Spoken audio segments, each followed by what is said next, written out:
Hi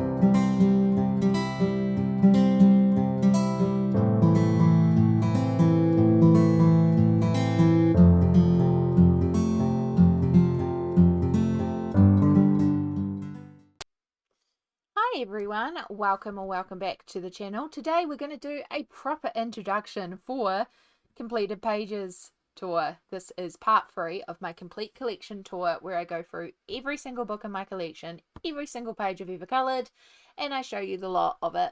There are 2 more parts to this year's tour which I'll link down below, plus I have done this every year since 2023, so there's some really old versions of this. If you want to go and check it out and see how my collection has changed over the years, I'll link that playlist down below. Last time I did not introduce myself properly, and I do apologise, but I also get really tired filming this series, especially because this year I've decided to do mega videos featuring multiple shelves and multiple sections and do big chunky videos, which I kind of like. I like how big these videos are going to be, but it also means Amy sometimes forgets to do things. Hi, I'm Amy. I'm a colourist based in Aotearoa, New Zealand. This is my colouring collection. I really like colouring, as you'll see by all these videos and all these books today. We are doing what I call A2, B2, and C2. These are the second shelf on 3 of my bookshelves, and they are a mixture of my hardcover books, my hardcover books like Maria Troyal, Hannah Carlson. We have my Teresa Goodridge and Dover colouring books, and then we have my Amazon print books, which is half of one of the shelves has more animal ones like RJ Hampson, Matchstick Mouse, Gabby Wolf with Mini Mania, and Camellia Anjakova and the 50 Minis. And then the other shelf has my more people-focused ones, such as Coco Wow, Jade Summer, also Chris Ortega, and has my LOM A4 style books, as well as some other similar books like that, such as my Christine Karron artist quality books. Has Stratton Peterson, Alexis E. Thompson, Francis Goitier. So yeah, we have a lot to get through today, so let's get started with this section. Okay, now it is time for what I call B2. This is the shelf where I store my hardcover books and then my Dover books. So that's what we'll aim for in this section. So the first one on the shelf is by Emily Leider Hall Ogberg, and this is Fairy Tales and Folklore. And I should have 3 completed pages in here. I remember when this book came out, being shocked I could get it in New Zealand very cheaply for the price I paid for shipping, but how good the paper is in here. Like, this is a gorgeous quality book. She does have a new one coming out, which I might look at getting it. I haven't really, I feel like I should do some more in here before I get another one. It's a gorgeous book, but it's not my favorite style of illustration to color, so I might hesitate grabbing the next one unless I find like a really good deal. That being said, I get swayed so easily, so you never know. So this one I used water-based markers, and I actually applied it like watercolor in the background, and it did not bleed through at all. And then there is some metallic gel pens, a bunch of stickles, and Prismacolor to color in the little princess here. Yeah, I really like this one. This was me trying to play with actually colouring directly on the page and then pulling out the marker colours, which is something I hadn't done before. So yeah, I was playing around with doing it directly on the page instead of on a palette. I do prefer working on the palette and then putting the colour down, but it's fun to play with, you know, try it out, see how it works. And then the next one I have done in here, back to, you know, same page, just opposite sides. So I have done this dragon page. So I did actually join, there is a group on Instagram. I've muted the group. I barely check in on it, and I do apologize, but yeah, I realized I joined the group to, like, they choose a page a month, and I was like, oh, I will do that, and then that'll get me working in this book. And yeah, so this was the page that was chosen. I do like this page, but I did this one and then I never did another one. So yeah, the group just lives there muted. I do check on it every once in a while and just look at the pages, everyone's versions of the pages, but yeah, I don't I don't actually do it. I just lurk in the background, and that's okay. So for this one, I used what my nibblings lovingly call magic pencil. So a pencil that has like multiple colors within the one pencil. So the dragon was colored with that one pencil, and just the colors all changed as I colored it because of the pencil, which is kind of fun.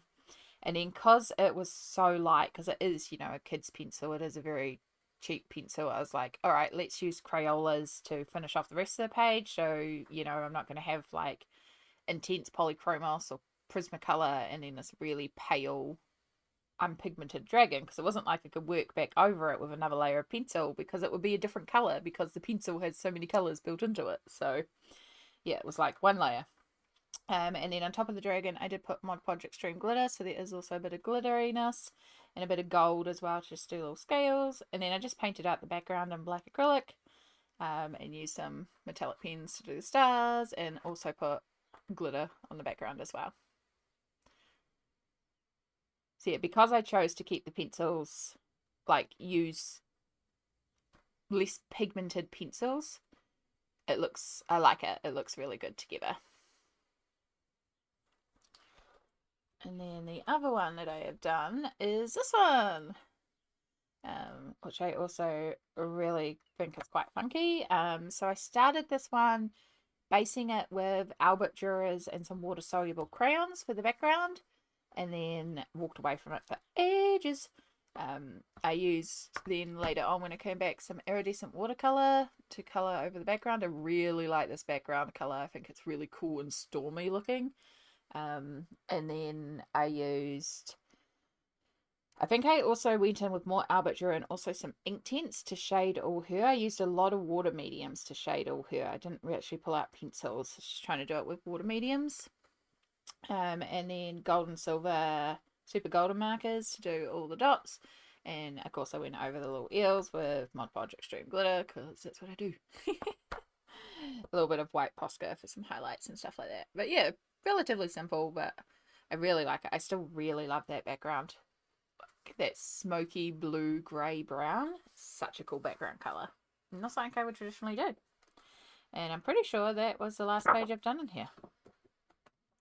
Yeah, I have a little bit of water-based marker there. I just coloured in the leaves. So yeah, that is all my pages in Fairy Tales and Folklore. Alright, then we move into Hannah Carlson. So we'll start with Daydreams, which should have 5 pages done in here.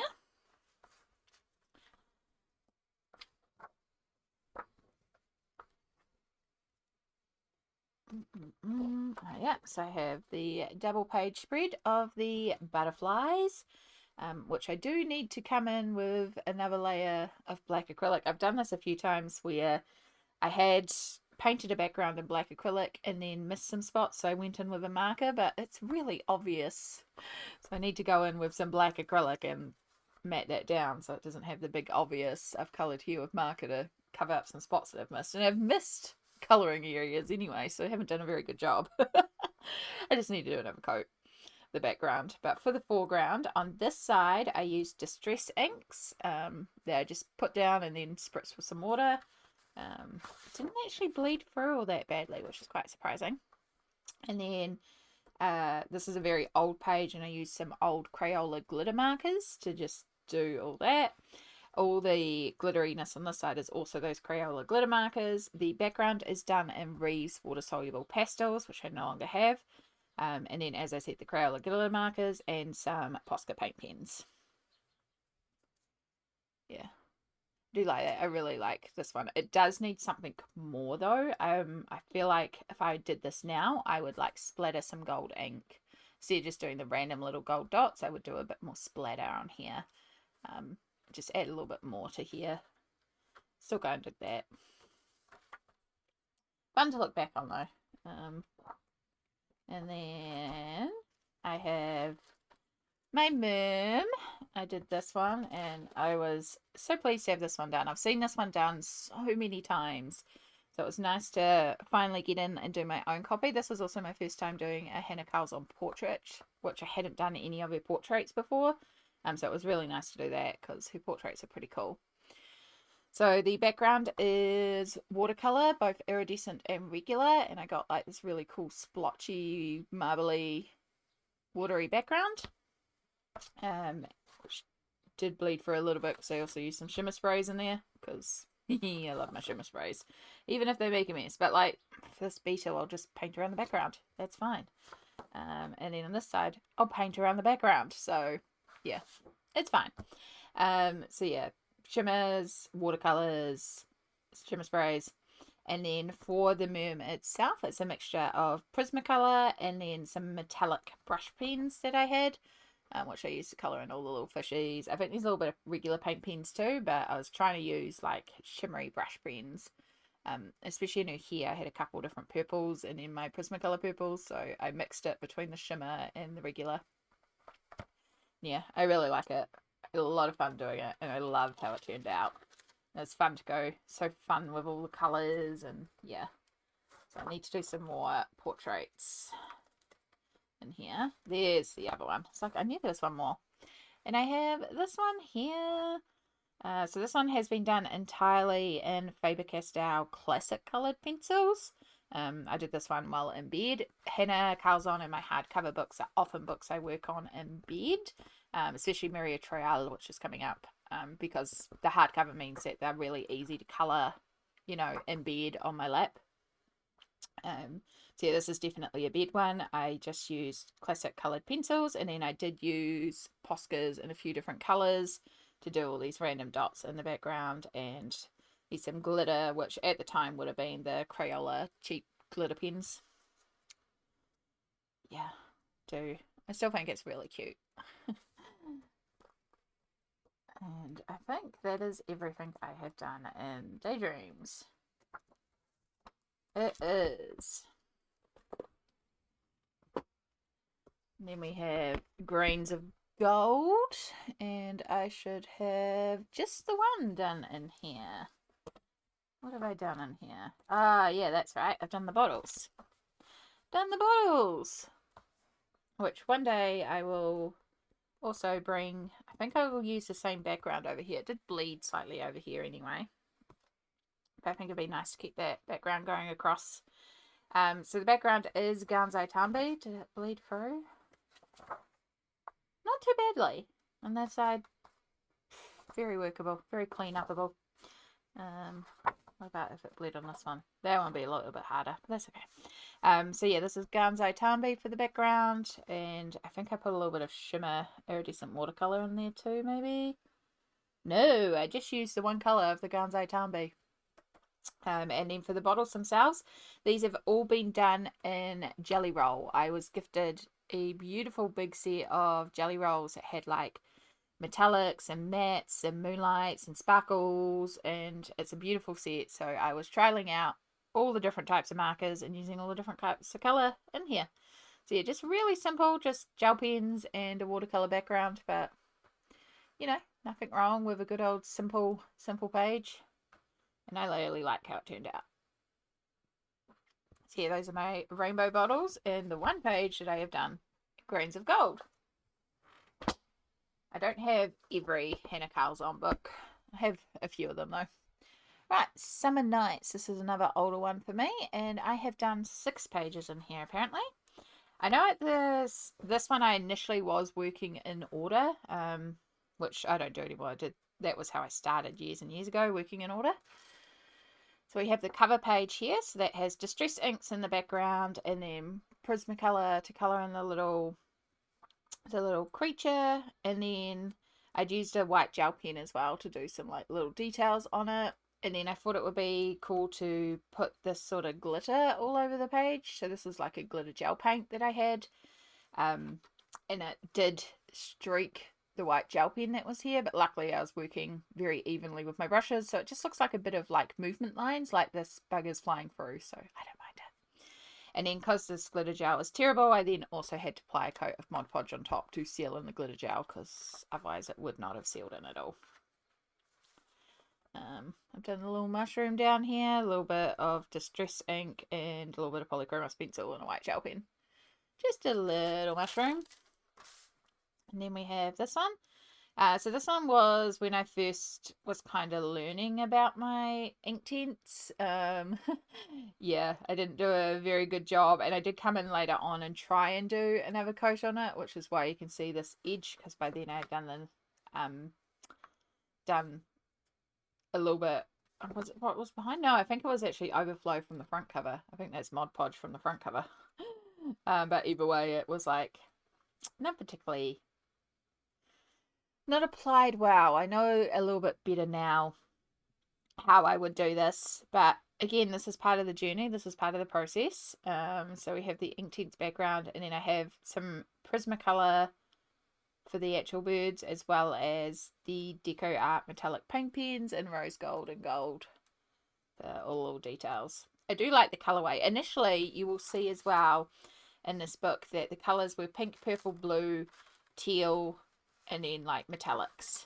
I think like occasionally I might add in another color, like here I used a skin tone, but it was basically the whole book was going to be pink, purple, blue, and I think a green. I think like a tealy green was what I was going for. I was just going to try and do the whole book in those 4 colors. I don't think I've done anything beyond, so maybe I could still do that and do it as a bit of a challenge. I don't know. But we have this one here. So this one, I know the skin is Prismacolor. I think this is unburnished Prisma, to be honest. Like, a lot of these colours look like Prisma, but they look unburnished. Like, I didn't actually go in there and add it. I normally would add another copy because you can see the paper texture through it. But hey, at the time, obviously, I was pleased with it. It's still really cool. I don't think the hair looks like hair, though. That is one thing that I struggle with Hannah Carlson's work and her portraits, is the way she does hair. For me, it doesn't look like hair. And that's why, even though I've done this page and I did this page well before the Merms page, which I said was my first portrait, I don't count this as a portrait, because to me I don't have the eyes. I don't feel like this is hair. Like, this just feels like string.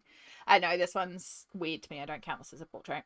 But yeah, pretty sure it's all Prismacolor.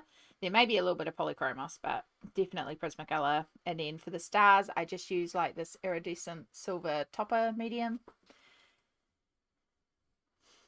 Did I go over the nameplate? I did. Losing the plot. And then we have the timepiece one. I love this one. This one is very, very happy. This is kind of what I was imagining, is the pink, purple, blue, a little bit of teal. This one I did add in a little bit of green, but I was trying to, like, I knew there'll be times where I wanted to add in bright green for plants. So I was allowing myself to add in skin tone if there was like a portrait. I was allowing myself green if there was a lot of plants, and I was allowing myself to add in like silver or gold or glitter or metallics, basically. But the primary colors were the pink, purple, blue. And this one I remember looking at and going, yes, this is a perfect summary of what I want to do in this book, when that was the original plan. So the background is Distress inks with water splattered on top, and then I think a little bit of a shimmer medium. They're kind of stippled in place all over it as well, so it's got little areas of iridescent. And then this is polychromos pencils with a little bit of more of that iridescent medium around the little dots here of the clock, and a little bit of white gel pen. So yeah, I do really like this one. And then I skipped the door because I was really uninspired on how to do the door. So I skipped the door, and then I did this one. So this one I was trying to limit to 3 colors as a fun little challenge. I used the blue and the teal, and then I did use black because, again, like silver, black, white, you know. It still goes in my pink, purple, blue, teal primary palette, even though this one is a lot more grey black. But I thought it would also be a really nice contrast to have this in, and I really do like how this one turned out. So I got black acrylic paint, and then it's literally 3 pencils.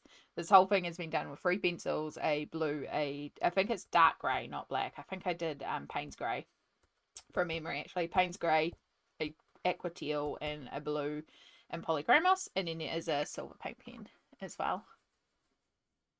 Right, and is that 6? 1, 2, 3, 4, 5. Did I count the mushroom? That'll be the thing. Did I count the mushroom as a page? Maybe I counted the mushroom page. 1, 2, 3, 4, 5, 6. Yeah, I counted the mushroom page, which I normally would. Like that little illustration I would count as a page. So yeah, I haven't done anything else in since then. So I could technically keep this as a little bit of a challenge book of I'm doing this whole book in pink, purple, blue and carry on with the book. I don't have to go in order because it's still not the most appealing thing to me. But yeah, maybe I'll do that. It could be quite fun. Maybe. You could see doing the keys very easily. That's cool too. Yeah, I'll think about that. That could be quite fun. I had entirely forgotten that I had that on the shelf. This is a great thing about the complete collection tour. I get reminded of these things. Right, and then we have the next three Hannah Carlsons, which are my tales from the series. I only have the Atlantis, Forest Kingdom, and Witch Cottage ones, which is more than enough for me.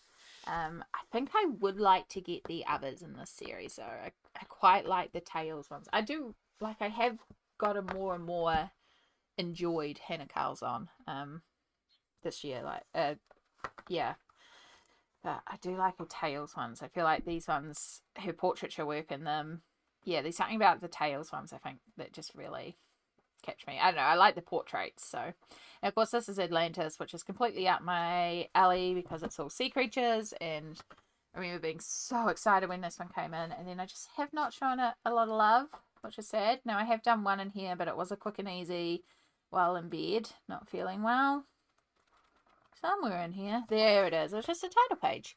I did this one when I was in the waiting for my surgery, like I was healing from my surgery. So this was, I was back home, but I was in bed, and I had a bunch of books in bed stacked up ready to work on, and this was one of them because it was a hardcover, and I only did the one page in here.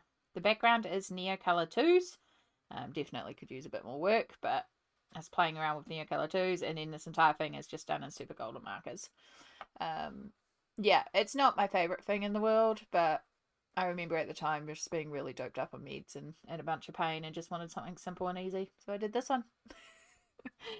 Yeah, I do need to come in here and actually do like a proper page in here and show this book some love because, oh, love it, love it, love it.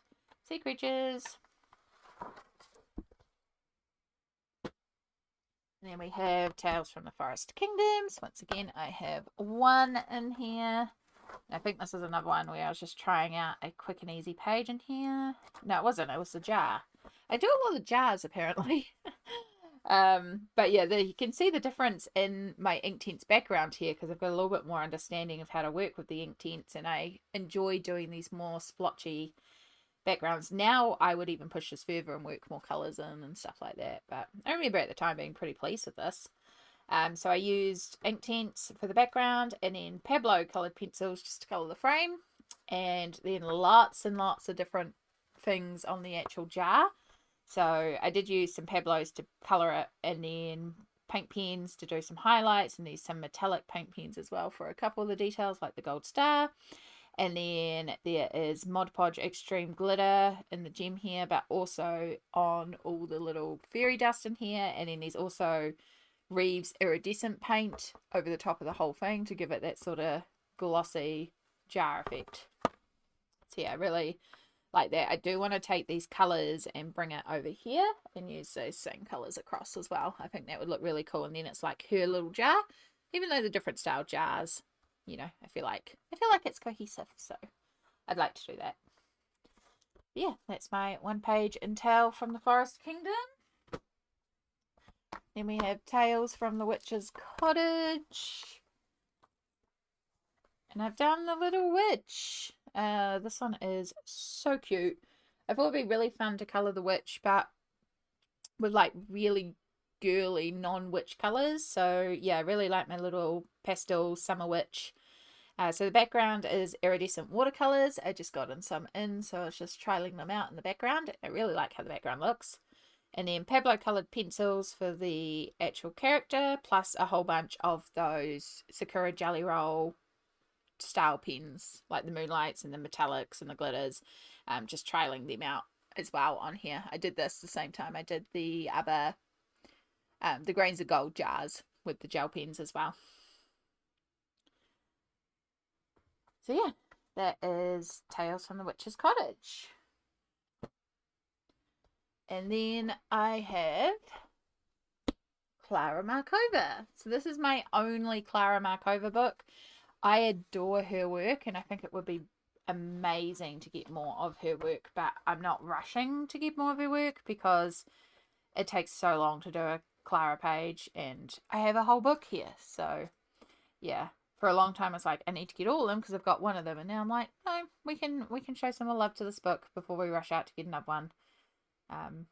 It's so gorgeous. But yeah, it takes me a while to do one of these pages, and it's been a while since I've done any pages in it. So yeah, but I should have 6 pages in here to show you. So we'll actually start at start and not skip it. We've got the title page here.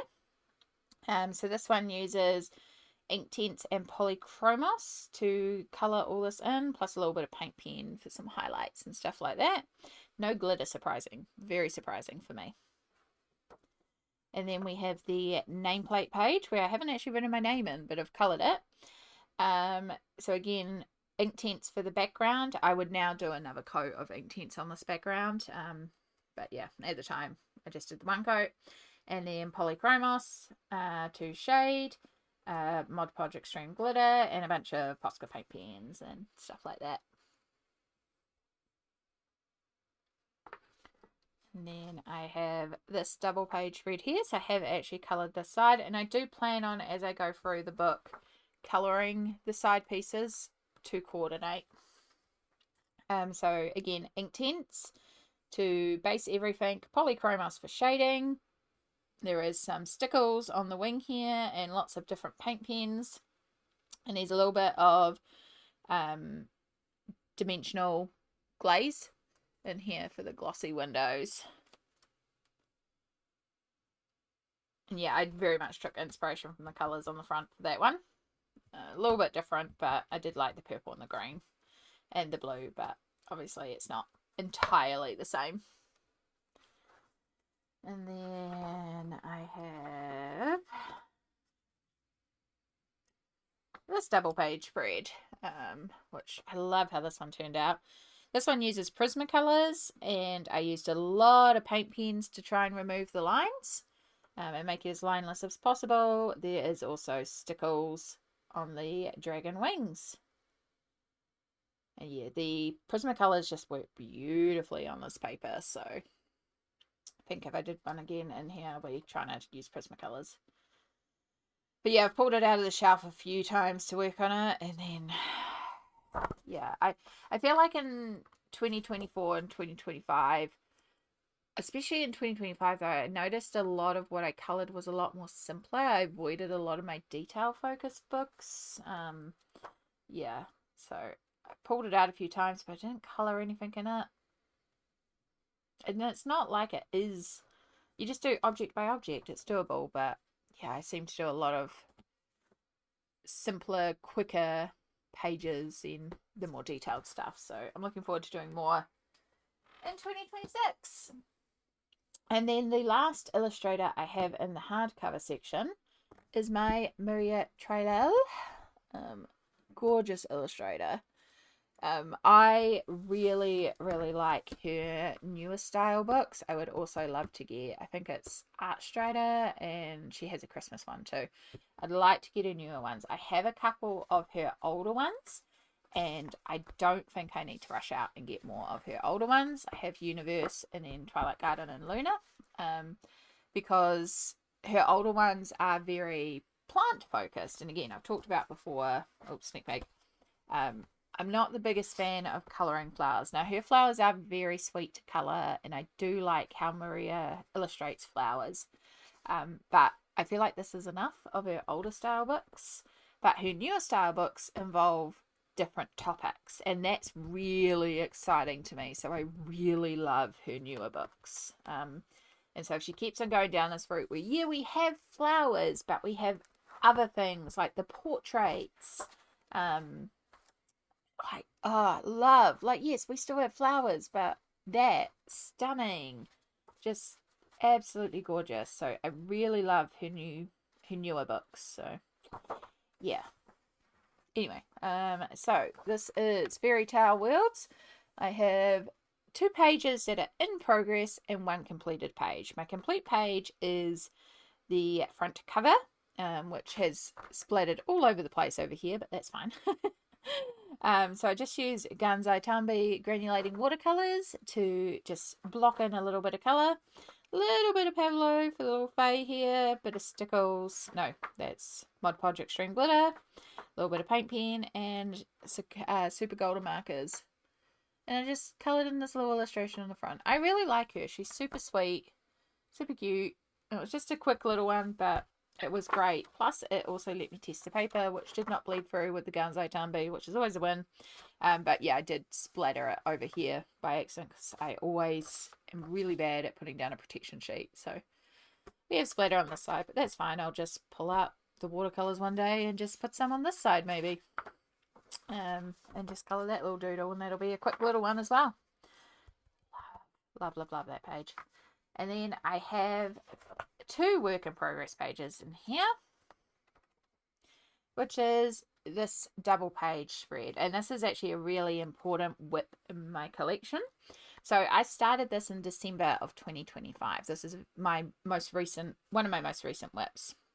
And I started this page because all I wanted to do was color the background of this. I saw this background. I was like, I just want to color this background. That's all I wanted to do.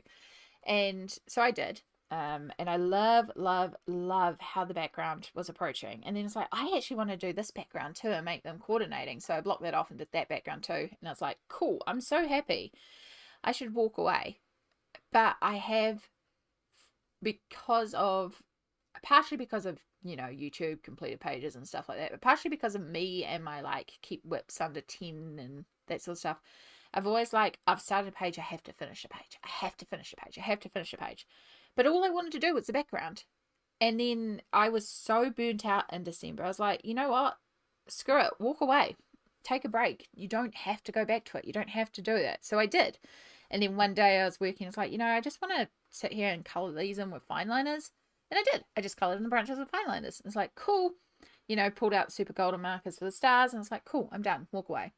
Then I was getting to the end of the month and it was like, oh, I should really finish these whips. So I jumped on stream and I tried to get the dress colored, but I wasn't really feeling it. I was really forcing it. And this, it's okay. It's not the greatest. I'll do some work to clean it up later on. But it made me realize I need to just because I start a page, I don't have to finish a page. And that's a big reason in 2026. I'm not worried if my whips explode. So yeah, love how it's progressing. Probably not going to touch it until November, December, and I'm okay with that. So I'm just very pleased with how it's looking so far. So that's Fairy Tale Worlds.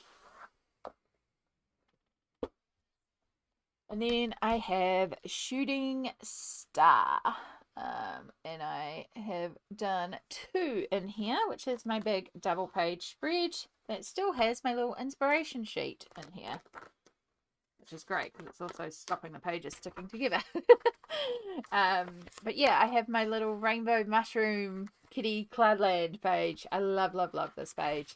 I knew as soon as I saw this page I wanted to do like rainbows and clouds, and I did print out some inspiration images, and I didn't really use any of these, and I just kind of took the vibes of it but created my own thing, and I really like how it turned out. So I used lots of iridescent watercolor in the background and on the cats as well. There's like a pink reflect white on the cat, and then Prismacolor to color in all the details. I did base with water-based markers like the branches and the little girl and all that.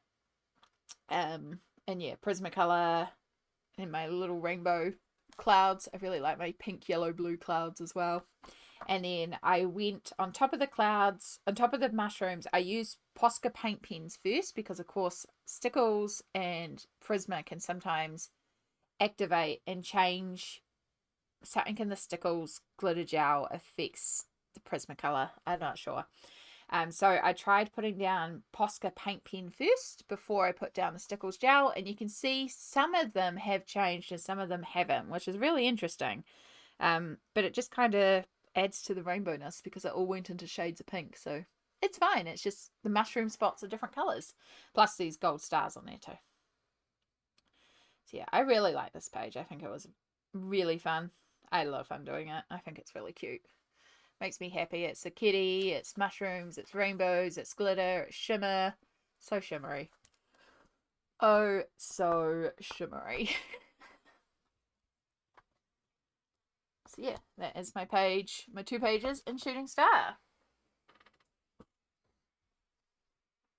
And then we have Luna. And so Luna is definitely my go-to grab book when I'm not feeling well and I want to work in bed. So yeah, I have done quite a bit in here. It is also my very first Maria Trial was Luna. And so I've done this nameplate page. This is just done in Crayolas. Just in bed, colouring away. And then we have these 2 pages. So this page in particular was done entirely with Crayola products. So there is Crayola pencils, there's Crayola water-based markers, which I also tried to use as watercolour. Bleed through terribly. I have learned since then paper type makes a real big difference when you're using them as watercolour, and this is not quite the way I was doing it on this paper is not quite right because I was colouring on the page and trying to drag it, and I'm like, why is it not working? The paper type is not the right type for that. But yeah, Crayola markers, and then there's also the old Crayola glitter gel pens on here as well. I think even this black outline is a Crayola marker, like it was all Crayola, which is quite fun. And then on this side, it is Polychromos pencils and Liquitex Gold acrylic ink as well. I really like this one. And then I love this spread. I keep meaning to do this spread one day. This one here, so this one uses Distress inks in the background, and then Prismacolor for colouring in, tiny little bit of stickles. I do love my kitties. Of course, Prismacolor did also bleed through, especially where I splitted. Not Prismacolor, the Distress inks. So, but again with this one, I'll just paint out the background. It's fine. So I have this one here. This one was all done in Inktense. And I remember being finished and being like, probably needs another coat, or I need to black out the background entirely and get rid of this white, which will make it pop a bit more. So yeah, one day I'll get in here and actually properly finish bordering this. I've just done like a little bit of a protection edge, but yeah, I do see this with a fully blacked out border, and then possibly this side also blacked out, or something painted out that side as well. Might be quite cool to do this whole thing in black, like this is in the night, and might have to carry on the tree branch show to do that.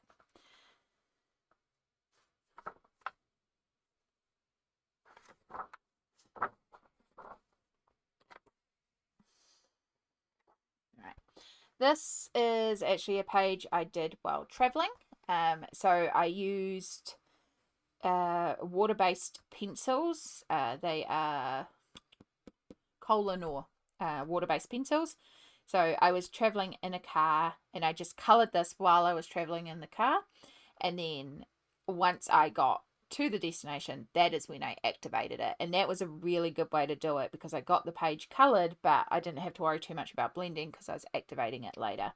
And then I added on a bunch of stickles and some gold splatter as well. And I drew in this log because originally it was just sitting, like floating. And I was like, no, I'm going to put it on a log because I think that'll look really cool to have there.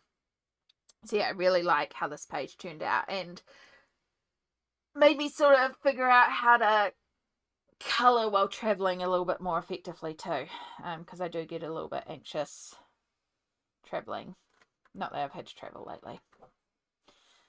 So we have this one here. So this one uses Prismacolor in the background for the whole thing, and then stickles as well. I was really trying to create that illusion of like first thing in the morning when it's misty and foggy and you're just seeing the sun, but it hasn't quite broken through the mist yet. So trying to create that with this sort of gradient here.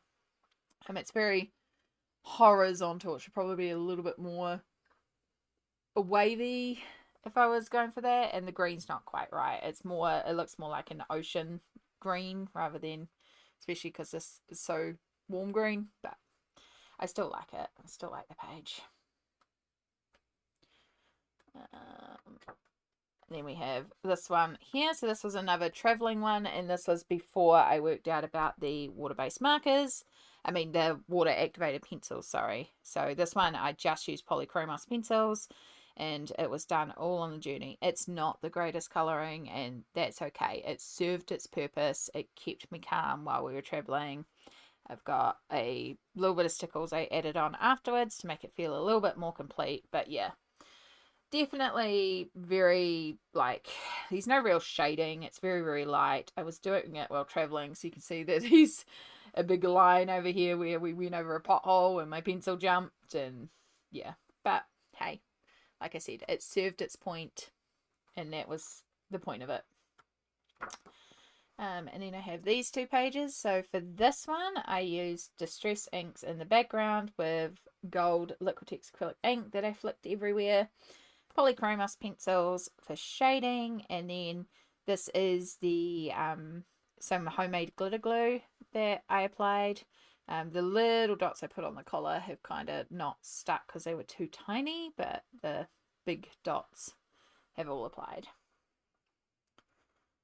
Yeah, I like my purple kitty. I find it very trippy. And then I have this page here. So this one,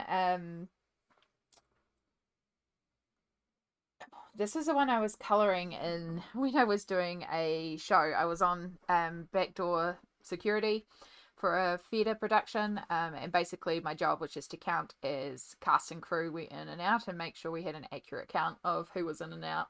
So yeah, it was a very chill job, just sitting at a desk for like 4 or 6 hours as they put a show on. Because of course in the middle of the show people aren't exactly going in and out. It was mostly break times. It was very chill. I liked it. And so I would be sitting at this small desk out of the way, and the only light that was on there was like a really subtle blue light in the background of the stage, so it wouldn't show up on stage. So I was colouring this in blue light. So I was having to pull my polychromos pencils and try and colour this while just going off the names of the pencils, which was a really fun challenge. And so when I came out after the show and saw how the image looked, I was like really proud of myself, because I was like, I did that without being able to tell what the colours were. Yeah, that was quite cool. And then I was like, I need something in the background, and so I pulled out this glitter gel paint that I had.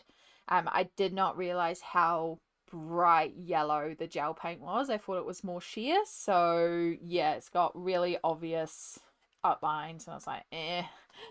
In some areas I did pull out a yellow polychromos and just fill in some of the smaller areas that I wasn't going to bother with putting the paint down. But it is a fun touch to the page.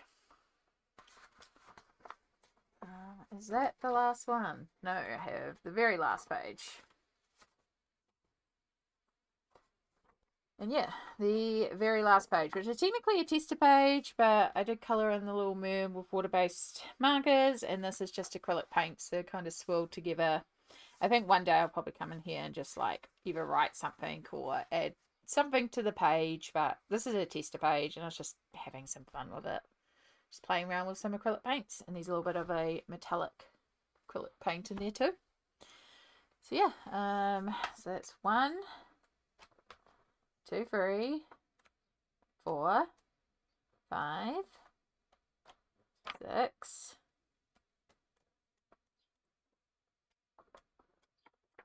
7, 8, 9, 10, 11. Yay, page count is right. So that is everything I've done in Luna. Then we have Twilight Garden, and I should have 3 done in here.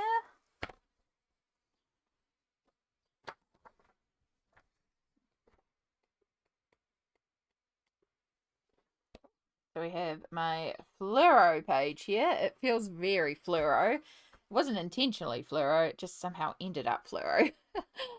So this one uses Distress inks in the background, and They are by a brand called Unity. I don't own them anymore, but they were woodless coloured pencils. Unity is just a store brand for the warehouse here in Aotearoa. So these are technically no-name pencils.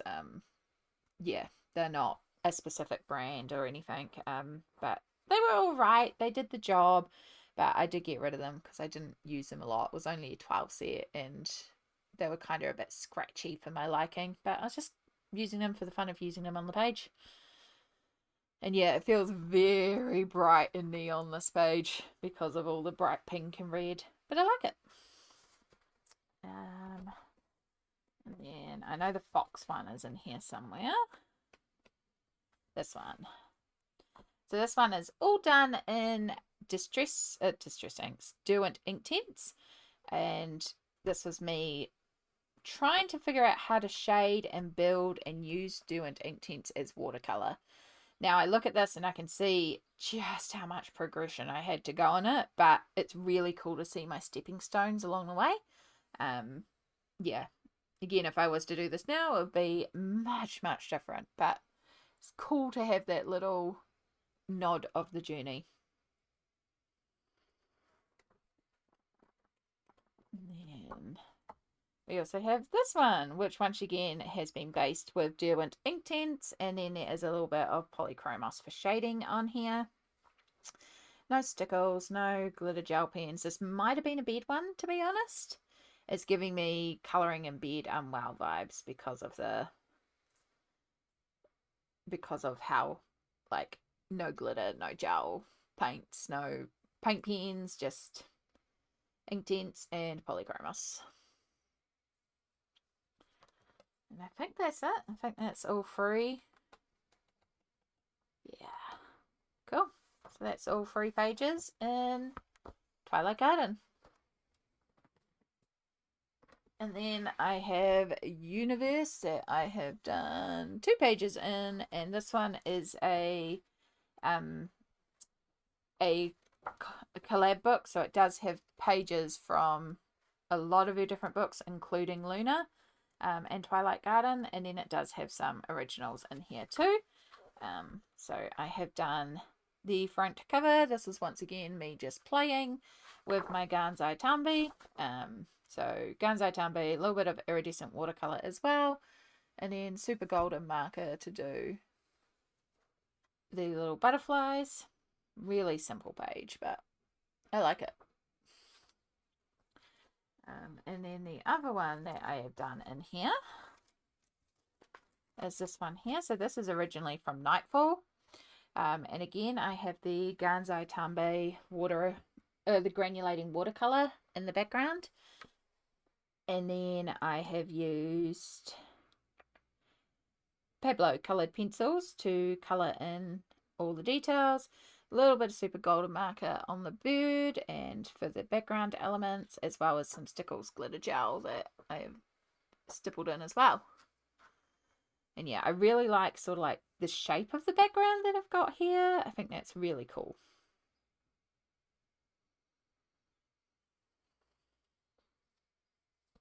And so those are my pages in Universe.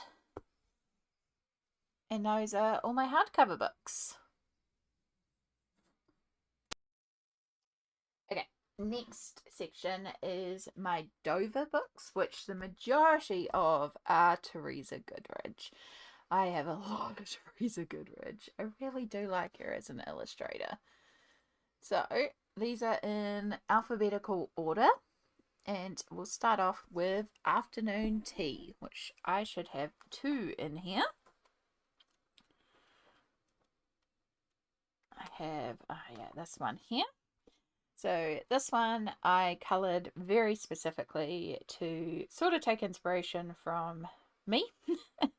So I used to have blue hair, and I have a blue dress that has this cut, though it does have little florals on it, and I didn't draw that in.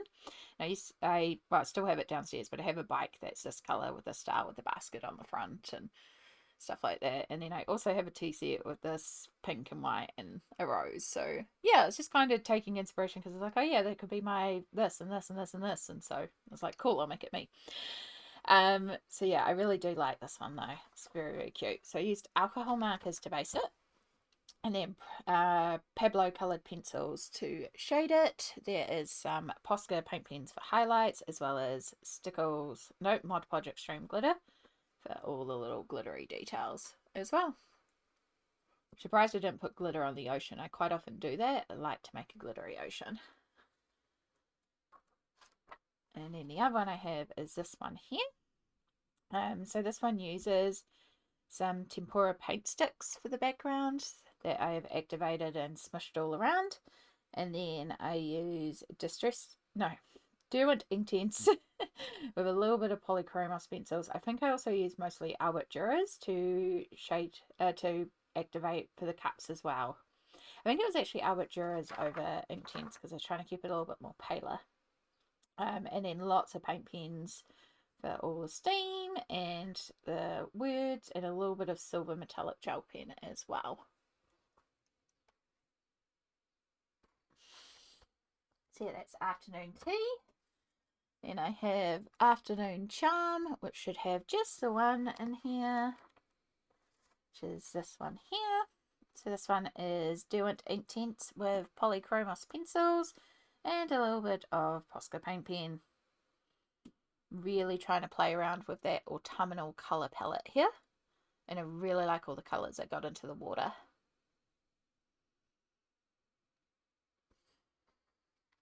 So that's Autumn Charm. Then we have Autumn Harvest, and I have the one in here, which is just this one. So this one uses water-based markers to colour in the page, a little bit of paint pen for like the dots, and a gold gel pen for a few details as well. But yeah, mostly like Crayola Super Tips.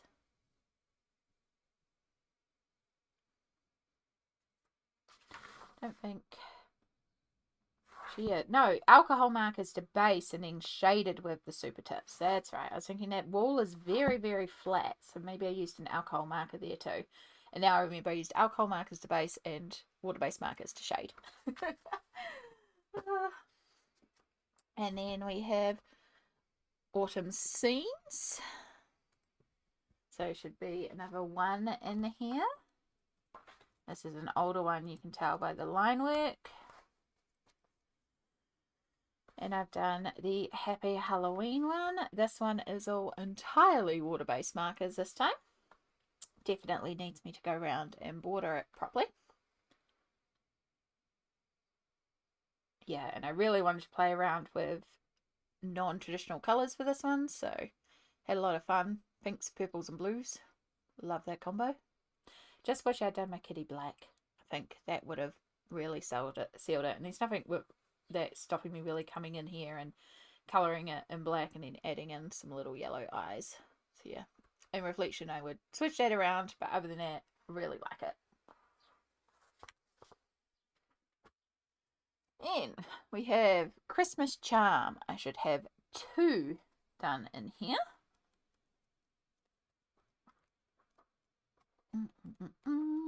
I don't pre-mark the pages because there's so many books. Yes, we have a little kitty on the tree. So this one is actually done with gouache paints.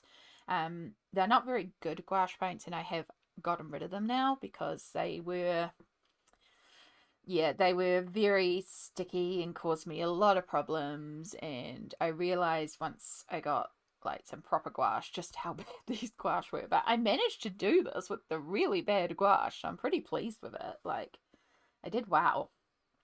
So yeah, gouache paints, and I think there's some silver and gold gel pen in here too, just to do like some of these details. But yeah, really fun to paint this one. And then I have this one, which also uses the really cheap gouache paints as well, which I use to help remove the lines on the snow. The snow has been done with Koh-Lanoir water-soluble pencils as a base. In fact, I think I use that for a base for everything. And then there is the gouache and a little bit of polychromos for shading, like the barn and stuff like that. But primarily, I think I use the gouache to shade everything. Yeah, and then stickles for all the snow as well. And I was really trying to colour the snow without using white, trying to get as many colours into the snow as possible. And this is one of my favourite ways to colour snow, is to do these rainbow snows, because it's fun. So it's all my pages in Christmas charm. Then we have Christmas gnomes, and I have one page done in here. This was just done in December, which is this page here. Very bright and colourful and shimmery.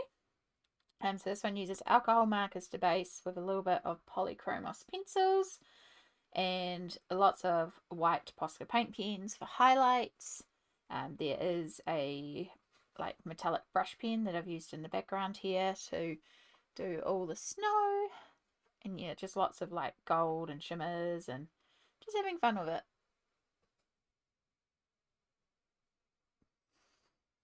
So that is my one page in the Christmas Gnomes colouring book. And then we have Country Charm. This one is currently unworked. This was a newer acquisition, so I do need to do a page in this one at some point. It's got lots of fun little pages. I love Teresa's work so much. And then we have Country Christmas. This one is also unworked, also another newer one to my collection.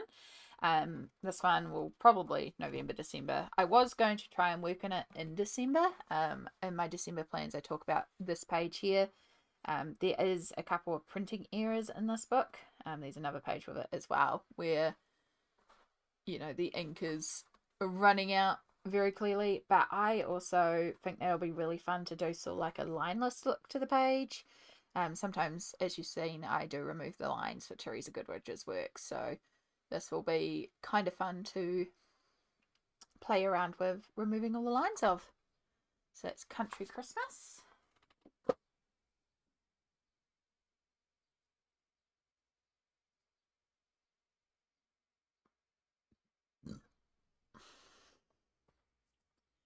And we have Country Farm Scenes. This one is worked, just the one. And we have the farm stool, and this I believe is all water-based markers. It is. Teresa is another one that I tend to work when I'm not feeling well, because her books are easy to take to bed and work great with water-based markers or pencils or Inktense or whatever I'm feeling at the time. So Teresa's another comfort one to colour when I'm not feeling great.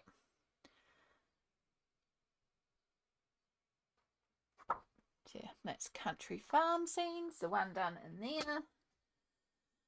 And we're up to Country Gardens. I was not joking when I said I have a few Teresa Goodridge, because again, we're in alphabetical order. Country Gardens is currently unworked. Again, it is another newer one. I have most of Teresa Goodridge's books. There's a couple I'm missing. There's one in particular that I have no intention of getting, because it's one with lots of words and stuff like that, which isn't my go-to. But yeah, I'm quite happy with what I've got. But that being said, she puts out books so frequently, and they're always so gorgeous. Country Kitchen Charm. This one should have the one. This one here, which is another water-based marker page. This one is actually on the channel. It is a couple parts in a series. It's a full-on colour-along series where I show you using water-based markers to colour a page. So we go through a bunch of different techniques to colour in the page, like basically how to work with the streakiness of the water-based markers. So like in the background here, how to do different things to make it cohesive, like the dotting technique, or going across the sky, working with like the fabric folds to make the streakiness, folds and texture in the fabric. Lots of different little things. So yeah, I'll try and remember to link that down below, but that is a full-on series on the channel. And that is my one page in Country Kitchen Charm. And we have Cozy Corner, which is currently unworked, because again, this is another newer one. Absolutely gorgeous. There's lots of kitties in this one, so yeah. I do love the kitties.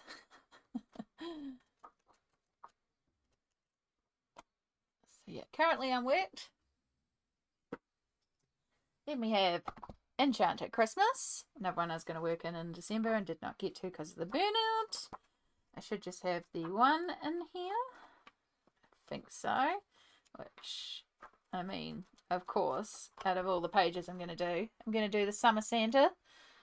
We do love our Summer Santa, or Glanta, as we call him, because he's a glitter Santa. So this one uses the Karron water-soluble pencils with polychromos on top, Posca paint pens for some highlights, lots of different metallic, just generic metallic gel pens and stuff to colour in the presents, Stickles glitter glue for the border, and in lots of places of the page, including Santa. Because when I was colouring this, and I believe I was colouring it on stream, but I was talking about how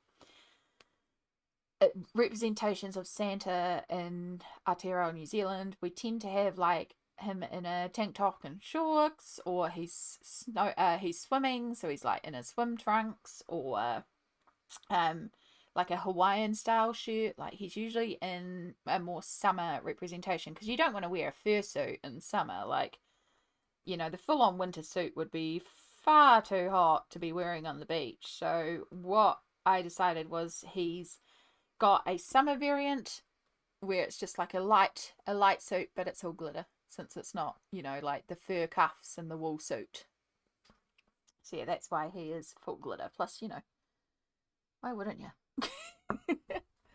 So it's Enchanted Christmas. And then I have Garden Gnomes, and I've just done the one in here, which is the title page. This one here, again, water-based markers.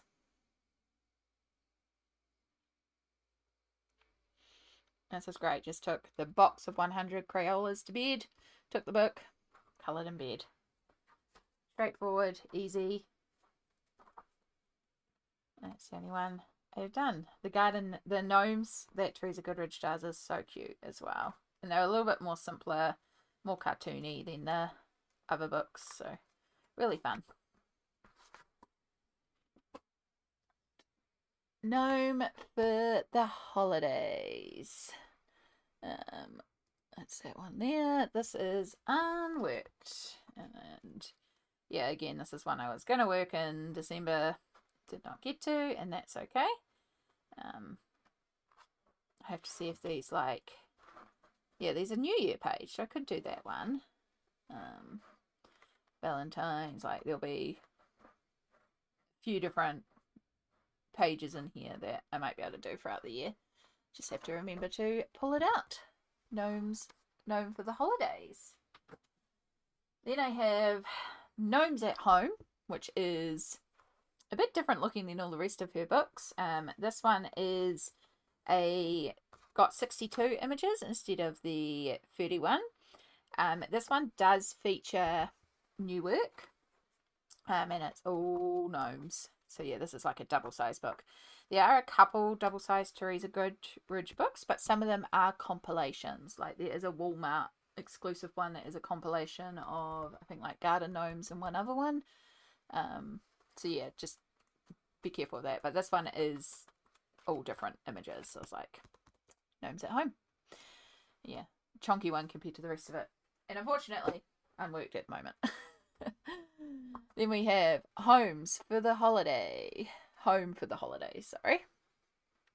So I should have one in here, which I think is another one where there is a tutorial on the channel. Did I just see a summer Christmas page? I swear I just saw a sunset and a beach. Then again, could be mentioning. Yeah, that's right. Oh, look, it's even marked.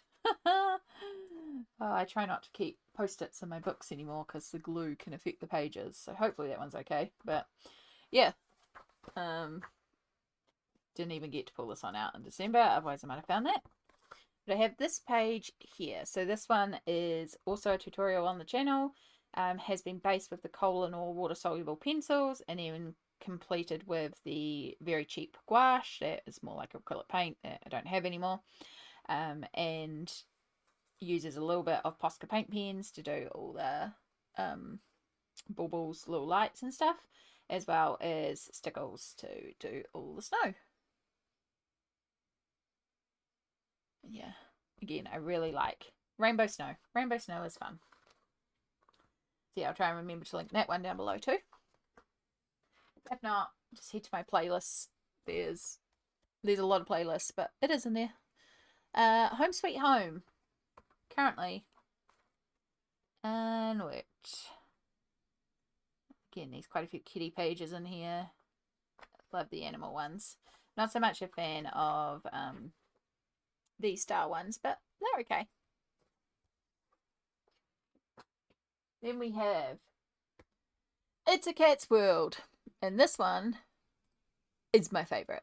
I wish she was more just cat books. Like, Teresa has enough images that she could do a compilation book of just cats. I would still grab it.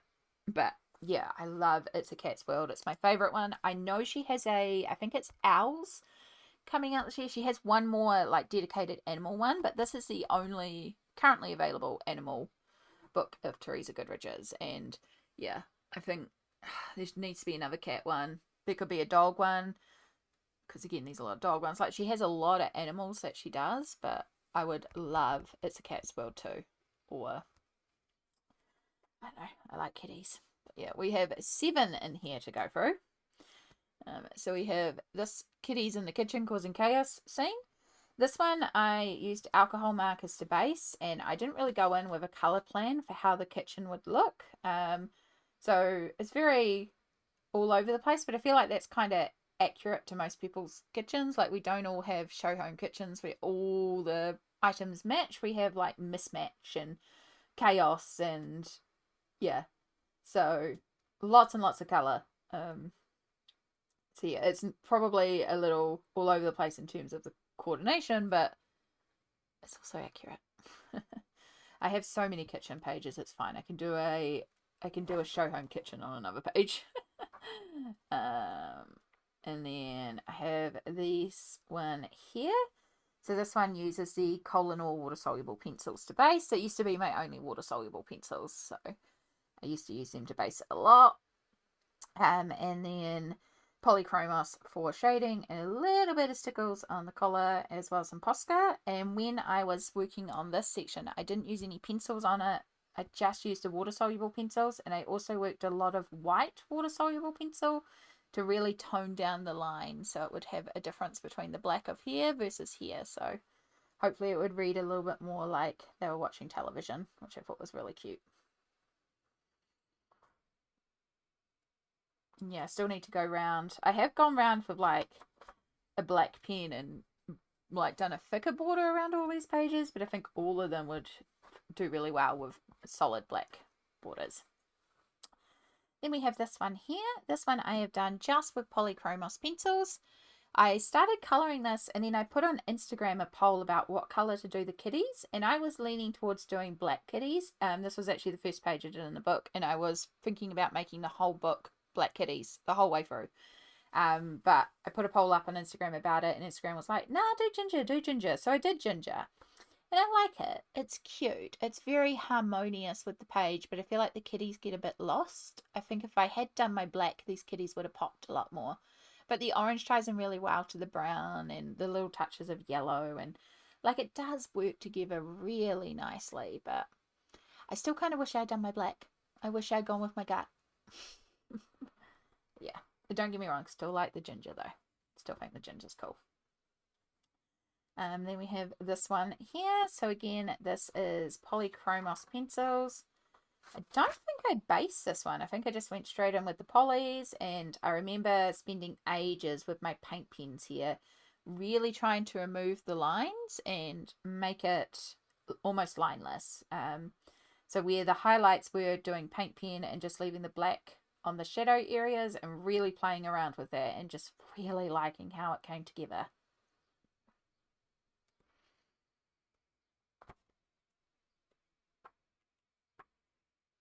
And we have this one here. This one's not my greatest work. I remember I did this one just not feeling great.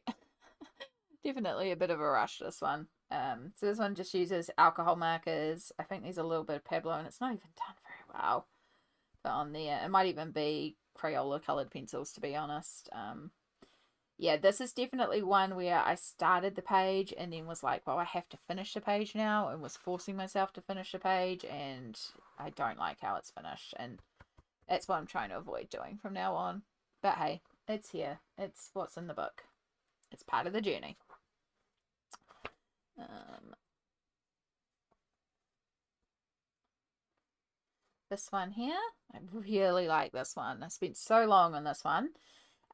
So Koh-Lint water soluble pencils, polychromos pencils, Poscas, a little bit of stickles, a little bit of gold metallic gel pen, and then a whole bunch of washi tapes. Originally these two pillows were just plain pillows, and then we had the patchwork quilt here and the plain pillow behind, and so I pulled out a bunch of tapes for the duvet, the quilt cover here, and then I used those same tapes, but I sketched in some grid patterns on these pillows to turn them into patchwork pillows, so I wasn't having to try and stack these tapes. I could just put down like lots of little pieces up here. And then I found a plain red tape, so I used a marker to go behind it to draw the lines in, so there'd just be a bit of variation in this tape because it was going to be very solid otherwise. And then I used a gold Posca to go over all my edges like it's the stitching that's holding it all together. And I love, love, love. I love the colour scheme as well, like how harmonious all those tapes work together. Yeah, really, really happy with it.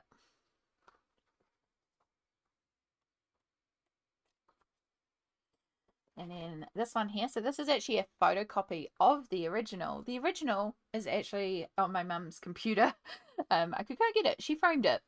But yeah, I started colouring this one, and it's polychromos pencils, a bit of washi tape for the tablecloth, a gold metallic gel pen, and there is stickles on the original and lots of paint pen. But yeah, I started colouring this page. I love colouring cakes and stuff, and then I decided that I was going to colour this little kitty like it was Shadow. So I did the black little kitty, and then my mum messaged me because she saw it, and she's like, can I have that one? I was like, oh, but it's in a colouring book. But of course, these books are perforated. So I was like, okay, I can, but let me do a photocopy of this page first, so I can at least keep a copy of it in the book. So yeah, I normally wouldn't do that, but I did do that for Mum, and she has this now framed in the lounge. So yeah, this is technically a photocopy, but the original, I can go and get the original this year, but I'm not gonna show, because yeah. So that should be all 7 that I've done in here. 1, 2, 3, 4, 5, 6. Did I miss one?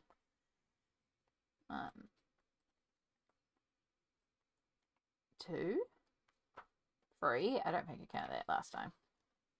4, 5, 6, 7. Yeah. All right. Main Street. There should be 1 in here, which is another water-based marker page. This one I look at and I'm like, maybe it could have a little bit more. I feel like these windows need something. I just need some highlights and some lowlights again. It might be something where I come in with some pencils one day and I do just define it a little bit more. But yeah, at the time, water-based markers, was happy with where it was at, got what I needed out of the page, called it done. Yeah, this one's really cool. This one's lots of shops, which I really like. Romantic country scenes. So this one has 1, which is this one here. So this one, I was playing around with the idea of like warm and warm but cold outside. It was actually for, I'm in like a Facebook group for Teresa Goodridge colouring pages where there's a monthly prompt. Don't always do it, just if I happen to feel like doing a Teresa Goodridge page and it lines up with the prompt, I'll put it in the group. So yeah, but I got like, I think like 2nd or 3rd place for the prompts that month, so I got like points towards a free colouring book. So I should really get in there and do some more, because maybe I could get a free colouring book. Once you get enough points, you get a freebie. So yeah, maybe one day again. But I remember being really pleased with this one and I was really happy. when I posted it, and that everyone else liked it as well. It's a bit of a nightmare to post because it's quite textured. Because I started off with basing it with Inktense, and then I worked a lot of layers of polychromos and Pablo pencils into it, as well as a lot of paint pen to create those glow effects. And I added in this Aurora Borealis up here because I was like, if your house is there, why are you in a tent out here at night? Like, why would you go camping so close to your house? Like, yeah, maybe it's a lodge and this is a campground or something, but it's like, So it's like, well, maybe you knew there was going to be an Aurora Borealis tonight, so you came out to camp outside so you could look at the stars, and that made sense to me. So that's why I did it. And yeah, I did actually take the time to paint the border on this one, and it looks so good with the border painted. I swear, I need to do a stream one day where I just go through all my books and paint borders. Small Town Charm. This one is got a whip in it. This is one I started in December, and then yeah, just didn't get back to, and that's okay. And that is the craft store. I've just based it with a cacophony of colours in alcohol markers. And it's already starting to yellow this page. Great. That's fine. That's workable. But yeah, just alcohol markers. It's this brown. This brown is also another brown that I used in another book, and it yellowed in that book as well. So this is a brown marker. That's okay. Small Town Charm. Spring Scenes. Also unworked. This is another older Teresa one. You can tell by the line style. Yeah. So we're in summer right now, but in a couple of months, everyone in the other hemisphere will start doing their spring pages that are seasonal colorists, and that'll probably make me want to do a spring page. So maybe I'll pull it out then. Summer Scenes. I have done one in here, which is another water-based marker page. Yeah. It's cute. It's not my favourite, but it's cute. I think coming in with a little bit of paint pen and just doing the seeds on the strawberry, a little bit of a highlight, might finish that off. But yeah, again, it's a great, I'm not feeling well, go and work in bed technique. And sometimes my colouring isn't about producing the most beautiful, detailed, fantastically shaded, as close to real life as possible page. Sometimes it's, I'm not feeling well and I need some mental health break or physical break from pain and distraction, and I just need something easy and simple, and that does the job. That is Summer Scenes. And then I have Village Charm, and I should have two in here. So we have this one here. This one was actually done for a birthday stream. And one of the things I associate with my birthday is a memory of my childhood where myself and my grandma, who our birthdays were one day apart, I'm Jan 8th, she was Jan 9th, we would then celebrate our birthdays and then travel to my aunt and cousins and go over to a little island in Aotearoa called Waiheke Island, where they had a summer home that they would go to each summer for a week or so. And so we'd go over there and we'd go swimming every day. And it's just, this reminded me of it. Even though the house was like yellow and teal, like yellow was the primary colour, which is the only thing I regret is that I didn't colour this yellow. I coloured it wood, but I should have coloured it yellow. But yeah, I don't know. It just reminded me a lot of that time. We did not have a dog, so that's not accurate to it. But yeah, it just kind of reminded me of Waiheke. It gave me those summer Waiheke day vibes. So yeah, polychromos pencils on top of an alcohol marker base. No, Inktense base. Definitely stickles for the water. Lots and lots of stickles for the water.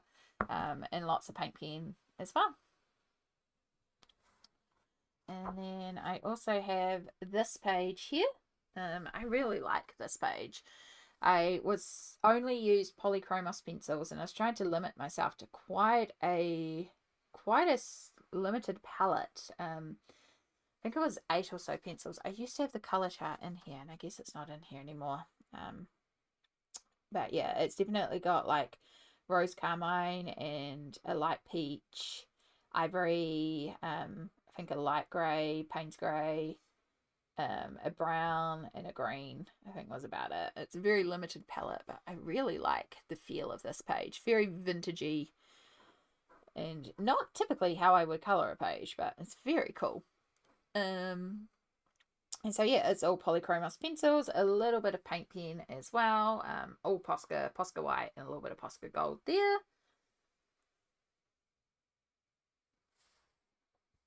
Yeah, so those are my pages in Village Charm.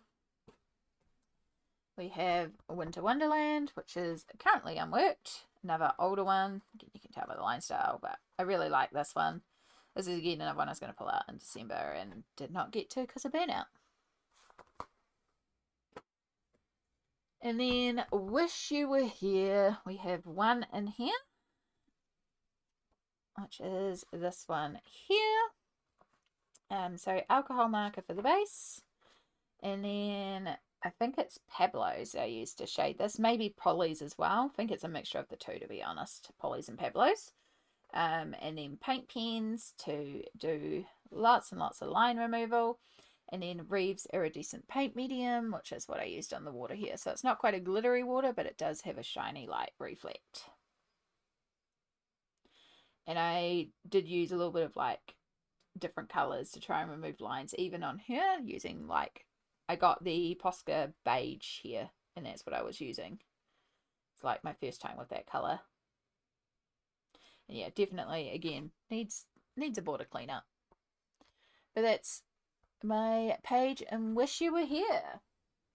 And then I have two more Teresa Goodridge books, which are these style ones. I think these ones are meant to be more for children. Yeah, they're double-sided. The paper feels thinner. They're not perforated. I wish they were the same as the other books, but they are so cute. I've done this page here in Little Mermaid Friends. And this one uses watercolors for the background, and no, Liquitex acrylic ink is what I used. Sorry, I colored it with polychromos pencils, and then I did a wash over the top with the Liquitex acrylic inks in like this green color that I really watered down.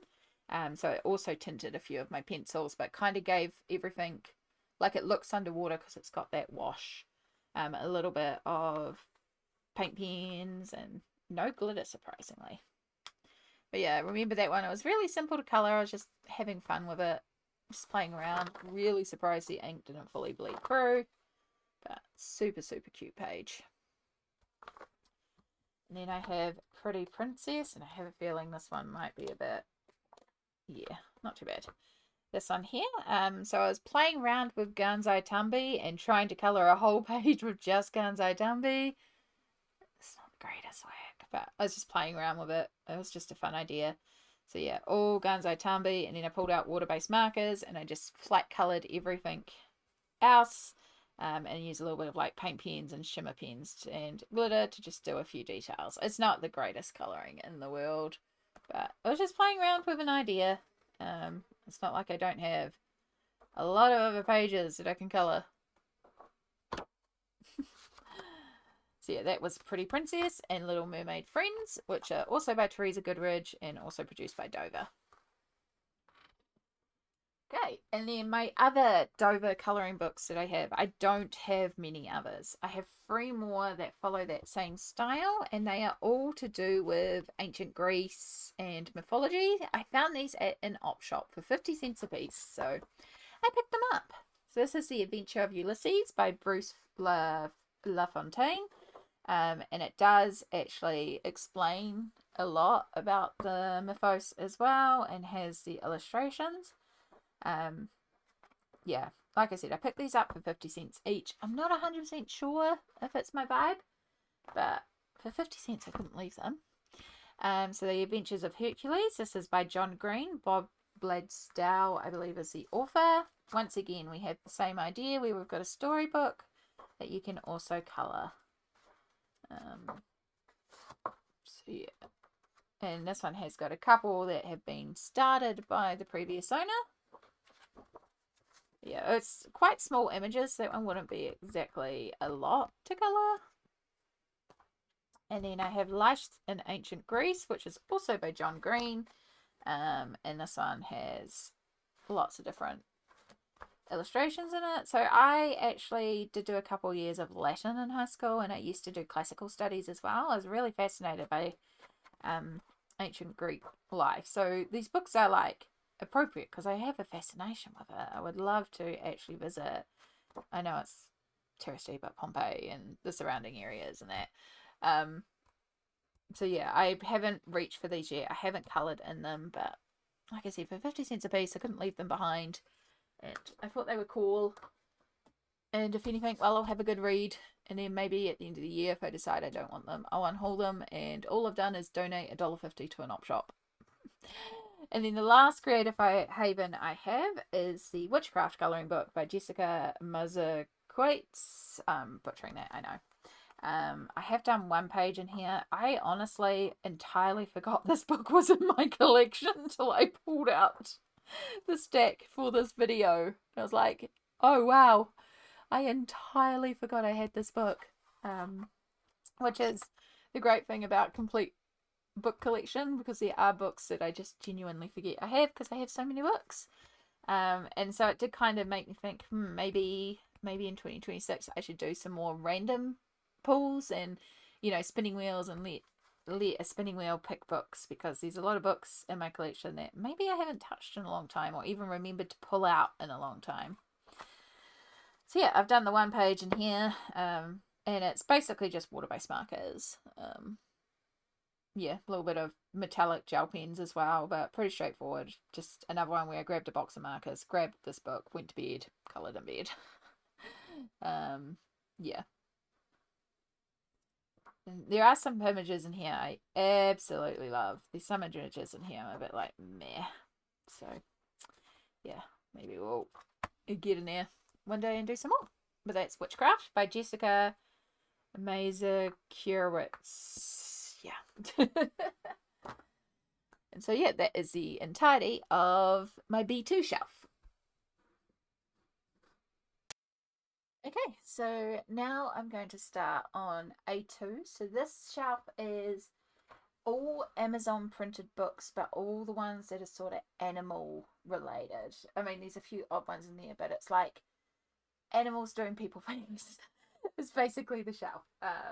Lots and lots of cuteness on this shelf. I love it. So the first 3 books I have are a series by Ais Ildrim, and it's called Critterville. I love the series. I think it's so cute. So Critterville 1, 2, and 3. And if I ever talk about animals doing people things, this is what I'm meaning. Animals doing people things. So in Critterville 1, I have this scene here, the little mice going for a walk in the rain. This one has been entirely done with Karron coloured pencils. And yeah, I just had a lot of fun with the colours with that one. I did that one because I got inspired by the piece that I had done in Critterville 3. Critterville 2 is currently unworked. Oh, so cute. So yeah, Critterville 2 is currently unworked. And then in Critterville 3, I have this page here. And yeah, one day I just randomly decided I wanted to colour this, and I wanted to do the trees blue and purple, and that's what set it off. And I really, really like it. I think it's fun. So yeah, this is all Karron pencils again, and a little bit of Mod Podge Extreme glitter for on the river here. So that's all sparkly. Yeah, pretty straightforward. Bunch of pencils, a little bit of glitter. So it is Critterville 1, 2, and 3. And I have Chris Raniak's Morning Scribbles. I have done 4 in here. Starting at the start here. This is just alcohol marker. A little bit. No gold marker or anything. Just alcohol marker. This one here, alcohol marker, a little bit of Mod Podge Extreme glitter. These are really good for just simple colouring again. And again, they're very cute. And it's not technically animals, but you know, feels in the vibe, the little monsters. So yeah, just alcohol marker and Mod Podge Extreme Glitter. And then I have done one more in here, which is this one here. And this one uses water-based markers, but is watercolour. Of course, Mod Podge for the eyes. Yeah. Really simple, but it's just such a cute little book. And again, it's monsters, so it can be any colour, but they're all so adorable. So that's Chris Froniak's Morning Scribbles.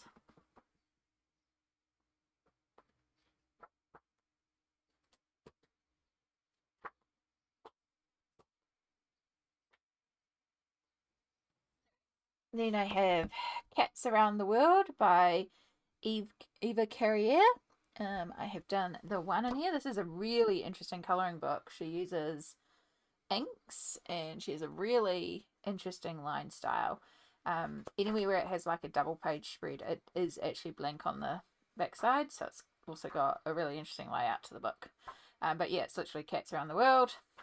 Also has a New Zealand section with the Waitomo glow caves, so yeah. I've done, where are my eggies? Yeah, my little turtle eggs. So because it's like an ink style book, I thought it would be really fun to just play around with wet media and inks. So I used Gunzo Tumby watercolor with a bunch of iridescent. I don't know why I went green, but I went green. And then I used Crayola Super Tips, but as watercolor to color in the page. And just have fun with splatter and just keeping things loose and watery, and a little bit of paint pen for some highlights. And yeah, I like it. It was fun. And of course, because single-sided. So yeah, that's Cats Around the World by Eva Carrier. Then I have Mini Mania by Gabby Wolf. This is such a cute series. So I have done one in Mini Mania Volume 1. This has got both the light and the dark line arts. Jess's, funnily enough, so Colouring Bumblebee had a hashtag Complete Mini Mania, and I really liked Mini Mania after seeing some of the pages she had in that hashtag, so that's why I wanted it. And the first page I did in here was this page here, which was the very last page that was never chosen for the Mini Mania hashtag when people voted. So I found that funny that it was the one page I did and it wasn't actually picked for the hashtag, so it was the very last tag. But yeah, small things amuse me. So this one is just polychromos pencils, and I think a gold metallic gel pen as well. Just pulled a few colours, sat in bed and coloured it in. Super duper cute. Yeah, that's the only one I've done in here so far, in number 1. Number 2, I have one complete plus one whip, which I have to be real careful of because it's kind of loose in the book. So I have done this page here, and as you can see, it fell out of the book. Well, it didn't fall out of the book, it got accidentally ripped out of the book. So I used Ganzai Tambi and watercolor and iridescent watercolor in the background. But as I was watercoloring this, I had stuff underneath it. I was watercoloring a ton of pages and I'd run out of my usual papers and stuff that I shove in here. So I was just using a piece of plastic that I had to protect under here, which is great because the water was pooling and absorbing back in and creating a really fun background. But unfortunately, the page got wrinkled, as you can see, by this line here and this line here. So it got caught there and it got caught there on the plastic. So I was trying to very carefully straighten it out to get rid of the crease. And because the paper was so saturated, the whole thing just fell basically out of the book. So yeah, and then because of that and because of me moving it and the plastic moving with it, then the ink spilled through and spilled onto this page quite significantly. So I was like, cool, I guess I'm also basing this page now too. So yeah, I just pulled out used the same Ganzai Tambi and also based this page at the same time. But I only have wanted to do this page. So as I said, Ganzai Tambi and iridescent watercolor for the background, and then Pablo colored pencils and a little bit of Posca for coloring it. I really like it. I think it's such a sweet page. And yeah, so then we have this page, which I have done a little bit of work on since, because again, I had started the page, or I've been forced to start the page. It's like, I guess I should work on the page. So I grabbed out some alcohol markers and just based sections. And yeah, I haven't done anything more to it since. I don't know how I feel about the page. Again, it wasn't the page I wanted to work on, and yeah, we'll see. Maybe one day. So that's Mini Mania Volume 2. Then I have Mini Mania Volume 3. And I have done this little one here. I know I did this one post-surgery. Where I had Crayola Super Tips, but the pastel set. I just had that set beside me in bed. And I had my box of Sakura gel pens. And so I just coloured in the page with those two. Also super golden markers, and just had fun with it. There's a little bit of Neocolor too for the sky and the grass. And then I did put Stickles glitter gel on the sky as well. I just sort of dabbed that in. But yeah, just kind of had fun with it. There's also some glaze pen in the glasses there and on the boba teacup. And yeah, lots and lots of fun. And just really cute and all coloured with water-based markers. So that's Mini Mania Volume 3, the page I've done in there. And we have Mini Mania Volume 4.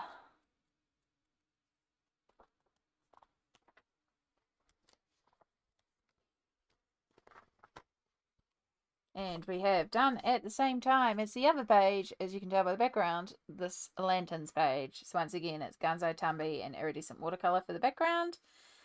This one I used paint pens to actually color in the whole thing, as well as some metallic shimmery pens and like white Posca and stuff to do all the details of the lanterns.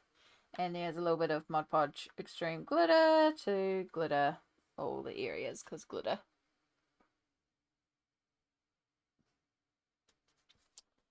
So that is Mini Mania Volume 4. Here we have Volume 5.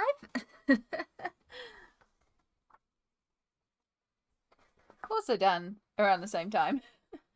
So more Ganzo Tambi and iridescent watercolor for the background, and this one is all Pablos for coloring in the area. A little bit of the metallic brush pens for the flowers, and Stickles glitter glue for on the flowers.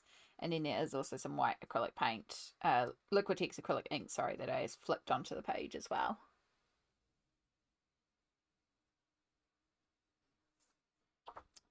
That's number 5. Mini Mania Volume 6. I have this sweet little page here, which did warp the paper quite a bit, but that's okay. It'll flatten in time. This one uses water-based markers like Crayola Super Tips as watercolor, with a little bit of Super Golden markers to color in all the shiny bits, and a little bit of white paint pen to go around the characters. Really simple page, but I remember being just so pleased with how sweet it looked when it was done. And I was like, I don't need to pull out pencils in this one. I like it as is. So that's Mini Mania Volume 6. And then Mini Mania Volume 7. Currently uncoloured. Just a few Gabby Wolves. And then from there, I have Jen Racine's Astrology Cats. I was introduced to this artist when I was running the hashtag Fabulous Freebies. And yeah, she has a bunch of free pages out, and I found that. I have the PDF that I coloured for Fabulous Freebies somewhere of this page. So when I find that PDF, I am actually going to stick it in here and count it as this page coloured, because I love what I did for that PDF. In fact, I should find it now. Do I know where? I think my PDFs are buried on a shelf though. Can I find it? Let's see if I can find it. It'd be good to do it. Okay, I found it. So I might have to give it a little trim just to fit it in a bit better, but I will be sticking that one in. So yes, it's technically the freebie version. They're slightly smaller than in here, but that's fine, you know, because I do love this version. So we're going to stick it into the book, which I'll stick it in later on. But yes, that means I can also update this spreadsheet to say I've now done 2 in this book, which is awesome. So I used a lot of different inks in the background and iridescent watercolors to create this sort of iridescent galaxy background. Lots of shimmer sprays and all sorts of fun stuff. And then I used paint pens in gold and white to go over the outlines. I did all the inner lines really, really thinly, and then around each one I did a really thick solid white line. Wrote all the names in gold and did all the little stars. I didn't do a little swirly thing around. But yeah, I love how that one turned out so much. So I'm glad I'll be able to actually keep it in the book now, and it will remind me that I have done it and how cute it looks. And then the other one I've done in here is just a little Leo page. It's very simple, but it was a lot of fun to do. Again, it's just alcohol markers with a iridescent paint pen in the background, a little bit of iridescent pens. Yeah, just alcohol markers and some metallic pens. Really straightforward, really simple, but sometimes you need that in colouring, you know? And we have a bee. Oh boy, I'll be right back. Right, bee successfully removed. So just put that to the side and I will fix that one up later. Next up, I have Creepy Fantasy and Creepy Kawaii. I think I actually called that Creepy Pastel Goth, didn't I? Might need to look at the names of these ones. Maybe Pastel Goth is the mini one. I don't know. But these are by Louisa May, and I've done 1 in each book. Now, technically, this could also fit onto the other bookshelf where I have my Amazon printed books, which is the more people-focused books. But despite the fact this has some people, I kind of feel like it's more on the animal side, so I put it in there. So in Creepy Fantasy, I have done Cerberus, the free-headed dog. I just used Neocolor 2s to colour in all of this, and then I used some iridescent pens and glitter and some paint pens to do some extra details on it. Yeah, keeping it very simple, very cute. I really like my green Cerberus. It was fun. And then in Creepy Kawaii, oh yeah, that's where Pastel Goth came from down there. Yeah, Creepy Fantasy Pastel Goth, Creepy Kawaii Pastel Goth. That's what I called it. I see my list. I understand my list now. I think I did that because it's a common title and I might have some cute and cozies that are also called this. Okay, I have done this one here. This one was during an era where I was playing around a lot with paint pens and having a lot of fun with working with just paint pens and colouring sections with paint pens and trying to blend with paint pens. But the bunny itself has got Gansai Tambi in here, and then I use paint pens to go over all the lines and different finishes of paint pens, whether it be like metallic, shimmer, like iridescent, no glitter ones, but yeah, playing around with the different paint pens to do different areas and finish it off. And yeah, it's weird, but I kind of dig it. It's really fun. So yeah, those are the 2 in those 2 books. And then I have Drawing the Timeline by Sugar Sweet. I have not worked in this one yet. So cute though. I've seen some really cool stuff done in here too. And with it being a Sugar Sweet book, this is my only Sugar Sweet book as well. Good one for like just alcohol markers and some simple colouring, and cool to learn about the history as well. Then I have, these books get a bit random here, but I have Matchstick Mouse. Now this is not my only Matchstick Mouse, but most of my Morgan O'Brien I have in PDF form, so that on my PDF shelf, this is actually my only physically printed Matchstick Mouse. Yeah, very cute Matchstick Mouse, so I do forget about it because it's the only Matchstick Mouse that's on this shelf. I tend to go to the other shelf first when I think of Morgan O'Brien, so I need to remember I have one on the shelf. But yeah, if I could fit my PDFs into more shelves, which maybe if I did a shelf rearrange, I could actually slot the PDF books into appropriate shelves rather than just being a PDF book section. Then I would remember, but yeah, we'll contemplate that one day. So I've used alcohol markers, Mod Podge Extreme Glitter, and a bunch of paint pens to do this cute cow page. As soon as I saw the cow, I knew I wanted to colour this page. It's like, I have to colour the cow. That is so cute. And yeah, I don't know if I'm going to do Matchstick Mouse the same the whole way through here, because this is the only one I've coloured, so, but it's just brown and white, so it wouldn't be hard to replicate that. A little bit of pencil shading, which I actually believe was done with Crayolas. Looking at this colour, that is a Crayola colour, the Crayola colour of the World Series. So yeah, that's Matchstick Mouse, a springtime colouring book. And then I have Tatiana Bolgamer, and this is Nice Little Town 16. This is my first ever Nice Little Town book. Again, cute animals doing people things. Very much up my alley.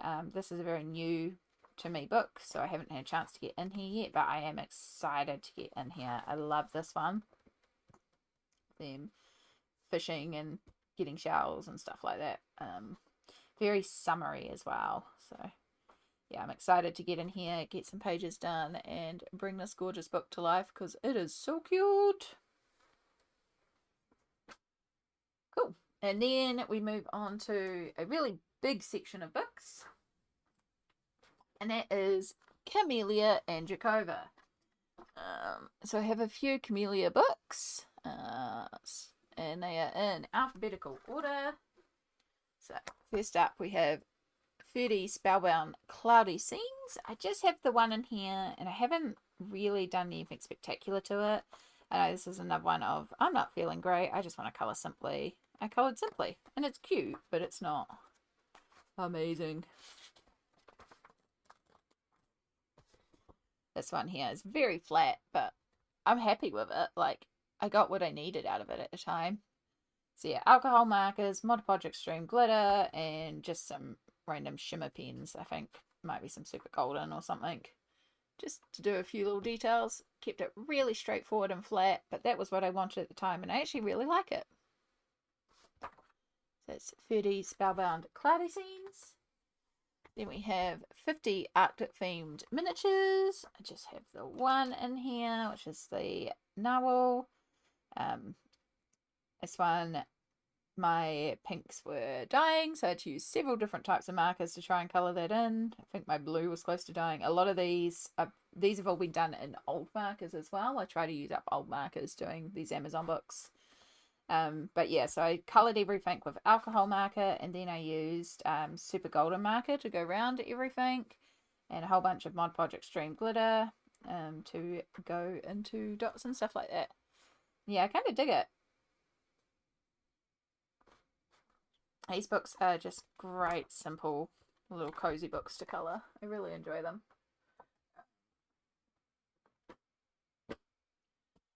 Then we have 50 dessert-themed miniatures, which, I can see this being the next one that I try to focus on. Not that I'm having any focus books or anything, but I have completed one Camellia book. I've got a few that have got a lot in them, and I could see doing a lot in this dessert-themed one because I love colouring food as well. But I've got this one page here. So I've used Distress inks with shimmer sprays in the background. And then I've coloured in the little creatures with alcohol markers and used some Pablo pencils for shading and some paint pens just to do some highlights. And I did also grab a metallic marker and go around the outside just to kind of put a little space around them. Yeah, I like that one. I think it's really cute. I really love how Colours creates full-on scenes for all of hers and the customization she does to her pages in these books. So I kind of want to start trying to do that in some of these books. And I have a dragon themed miniatures, and I've just done the one in here, which is a little bronze dragon here.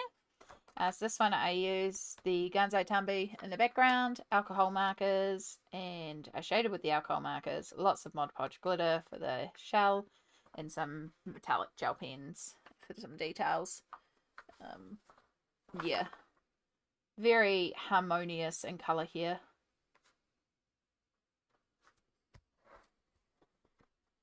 Lots of dragons in this one, which is really cool. I mean, it would be. It's called 50 Dragon Themed Miniatures. And then we have Ghostly Cute, and I have 2 that I have done in here. Where are we? There's one. So this one, as you can see as well, also comes with the pre-blacked out background, which I think is really cool. I like the black background. And so what I find is if I use a coat of Mod Podge Extreme Glitter on the background, it really helps with the black printing and just kind of makes it appear more solid. So that's why I do go over the background of these with the Mod Podge. This one, alcohol markers, Pablo coloured pencils, Posca paint pens, and a little bit of Super Golden as well. And then Mod Podge. And yeah, my little shark onesie costume in red. I did accidentally colour in the feet. I was going to leave those green, so it was like, but I guess it's a footsie onesie too, and that's fine. And then I have this carrot with the mouse watering it. And again, alcohol markers. I think this one uses a little bit of Pablo's for shading. And Super Golden markers, paint pen, Mod Podge. Yeah, that's Ghostly Cute. Then I have monster themed miniatures. Now this one should have 20 completed pages in here. And yeah, there's a couple exceptions, but we'll get through here first. So this one, alcohol markers, pencils, shimmer maracas. Try not to talk too much about this one because there's a lot to go through, but also there's not a lot to talk about. Alcohol markers and a bit of Super Golden, Pablo's, paint pens. Didn't write my name. Alcohol markers, polychromos in this one, paint pens, no shimmer though. Got a little bit on the candle, I lie. Very happy that one. This one is alcohol markers, color coloured pencils, paint pen, shimmer pen. And then here is where we'll start. So with this book, for the rest of this book, the images that you'll see, I have been using up my old alcohol markers in this book primarily. And the reason why it's been this book is because it's monsters. They can be any colour. So what I would be doing is digging into this tub, pulling out 5 random markers, and I have to make those markers work. So each of these little monsters are 5 markers. So in this case, I pulled out a pink, a yellow, a darker yellow, a red, and a grey. And that's what became the monster. Here it was a blue, a greyish teal, a dark teal, another teal. I might have pulled out like a neutral grey, yeah, because there's a little bit in the eyes. So yeah, that one worked out well. Here I pulled out a pink, a blue, an orange, a grey, maybe like a cream colour or something. But yeah, the point is, brown was the other colour I pulled out in this one, the brown horns. But the point is, whatever 5 colours I pull, I make that work. And it's random. I just close my eyes, dive into the tub, pull out 5 markers. And so it's a really fun challenge. And then after I've pulled those 5 markers, I might use pencils or paint pens or shimmer pens or glaze pens to finish off the page. I may also pull some additional colours if I haven't pulled enough. For example, I specifically pulled out a blue here because I wanted a little bit of blue. But yeah, I had the red, the beige, the yellow, the teal, the orange. So we made it work. And yeah, it's quite a fun challenge. So that's why there is quite a few done in the book. Because I am, using up my old markers doing that challenge. But then I also prepped a ton of these pre-surgery. So this one, obviously, I couldn't be bothered pencil shading. So I've just used paint pens to do sharp highlights. So I prepped a bunch of these pre-surgery so that after the surgery, I could just sit in bed and colour these ones because they're nice and simple, and I thought it would be fun. And it was really good. I had this book up in hospital, and I did shade a little bit in hospital, but I actually spent way less time in hospital than anticipated, which was cool. So yeah, got home, went to my bed, and coloured a bunch of these. So yeah, I have done quite a few in here because of that. And this one I used some stickles on, obviously. So yeah, if you've got lots of old markers that are random colours and you want to try and use them up and you're not sure how to, 5 marker challenge is a lot of fun. And as I said, sometimes I do pull in additional colours. Like that was just a very harmonious 5 colour palette. I was when I saw that palette, I was like, that's going to work so well. And then, yeah, just a little metallic in the background. So really like that one.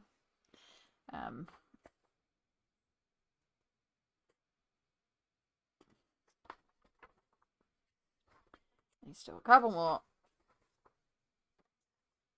So yeah, sometimes the palettes aren't as harmonious as other times, but that's the randomness of what I pull out.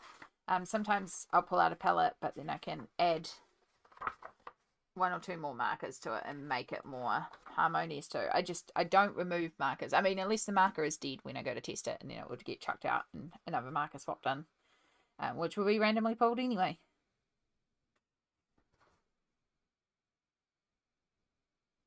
Yeah, that was a very odd combo, but hey, that's what I pulled.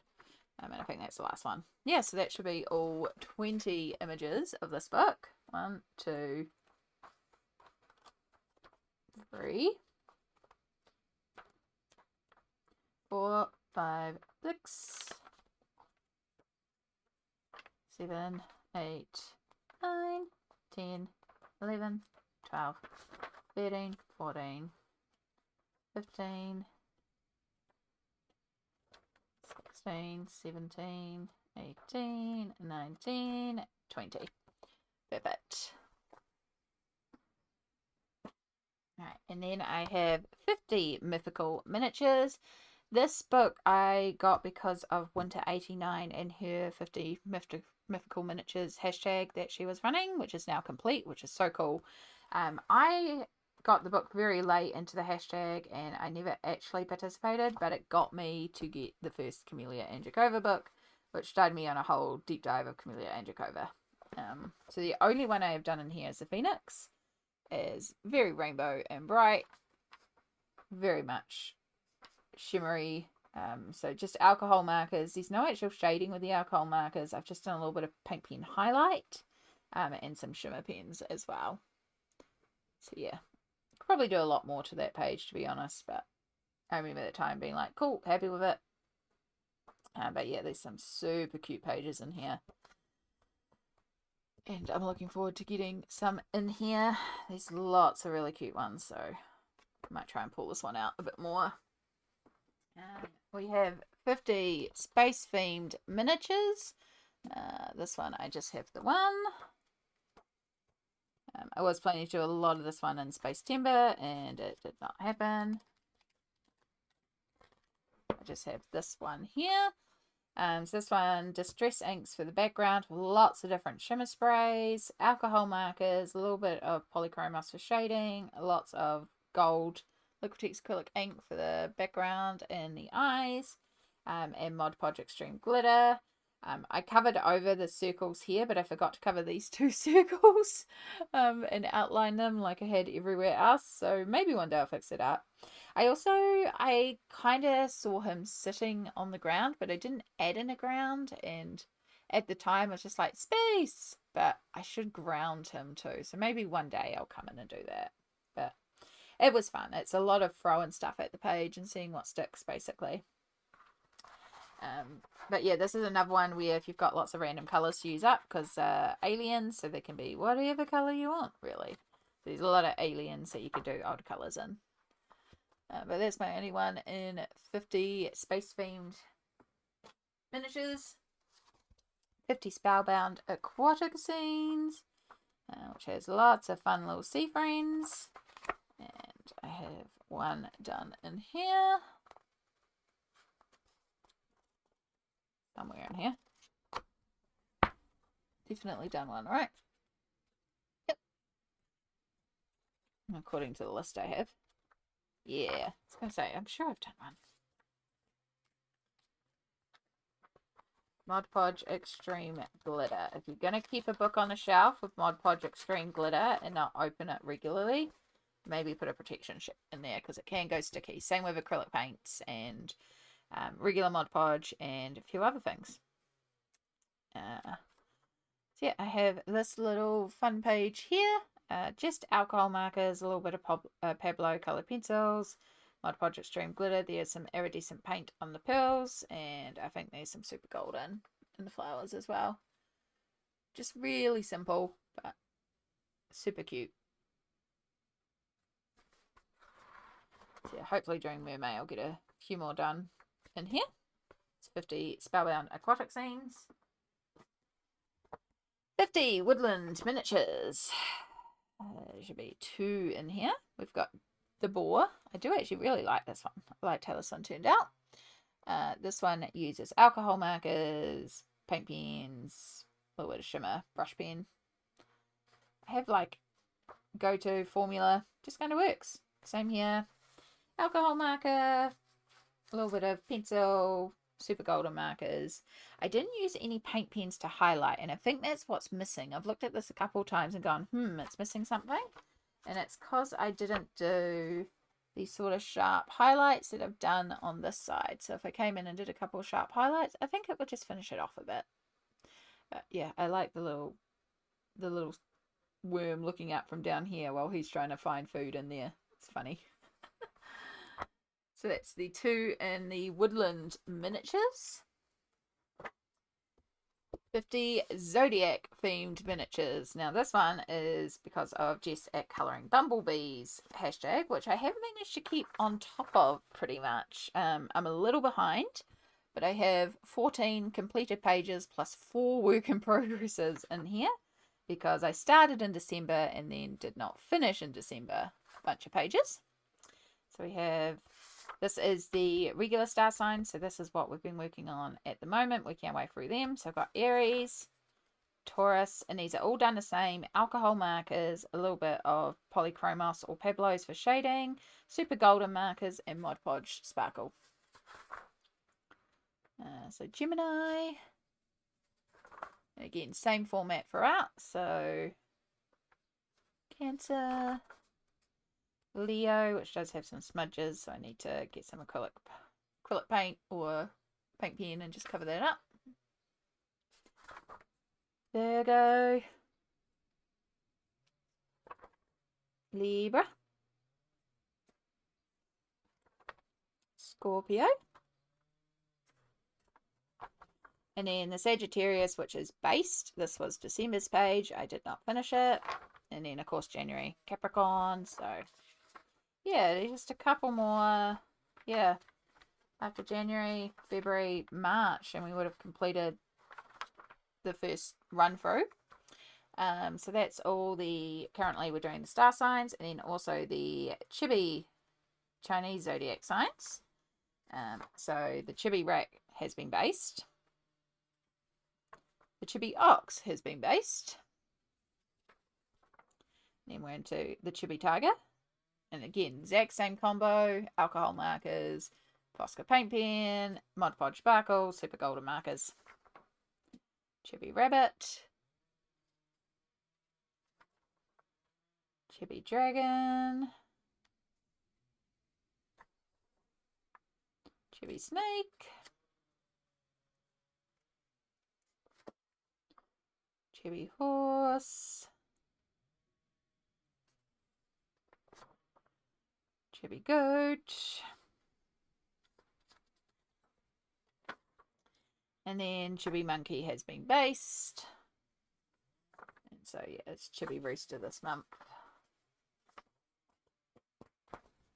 And there's just 2 more. And then we switch to doing the full Chinese zodiac signs and the Chibi zodiac signs. And then yeah. So almost halfway through, which is pretty cool. So that is, once I catch up, it'll be really cool to be where I'm at. So that's 50 zodiac themed miniatures. And then there is one more Camellia Angekova that does not live with these Camellia Angekovas because I've had to start a brand new shelf. So on my D4 shelf lives the 25 miniatures to colour till Christmas. So this is one of my very few completed colouring books. This was done in December 2025. I set myself a goal to do this whole book and upload a video every day on YouTube as a Christmas countdown. And then there's a couple of bonus episode a bonus episode for the inside cover and stuff like that. So yeah, coloured this whole book in December. There is a complete book flip through video where I talk in detail about each page, so I'll link that down below rather than going into it here, because there is a formal video for that, and rather than repeating myself for that one, I will link that down below. There's also a playlist of there's a time lapse for every single page, so you know, if you want to check that out, it'll be linked down below. So yeah, we'll just flick through this one quickly, but very, very satisfying to have this book completed.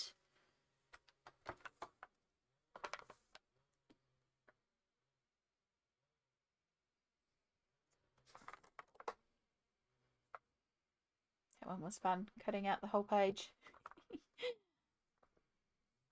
Yeah, I used a lot of variety of media in this book as well. I threw a lot of stuff at this paper. But it was fun. You know, I also wanted to kind of set myself the challenge of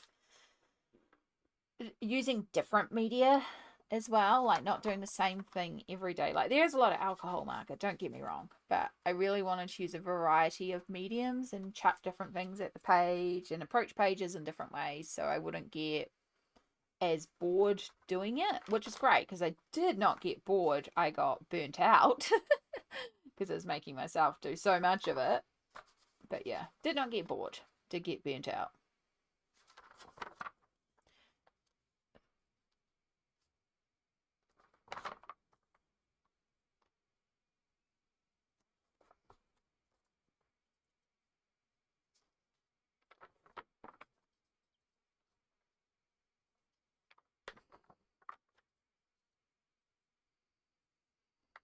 See, this is one of the reasons why I had a few pages in December, because I had 27 of these pages, and then I based the other Camellia, the Zodiac minis, and that's why I didn't get to them, because I was done on Camellia pages by this point, which is understandable.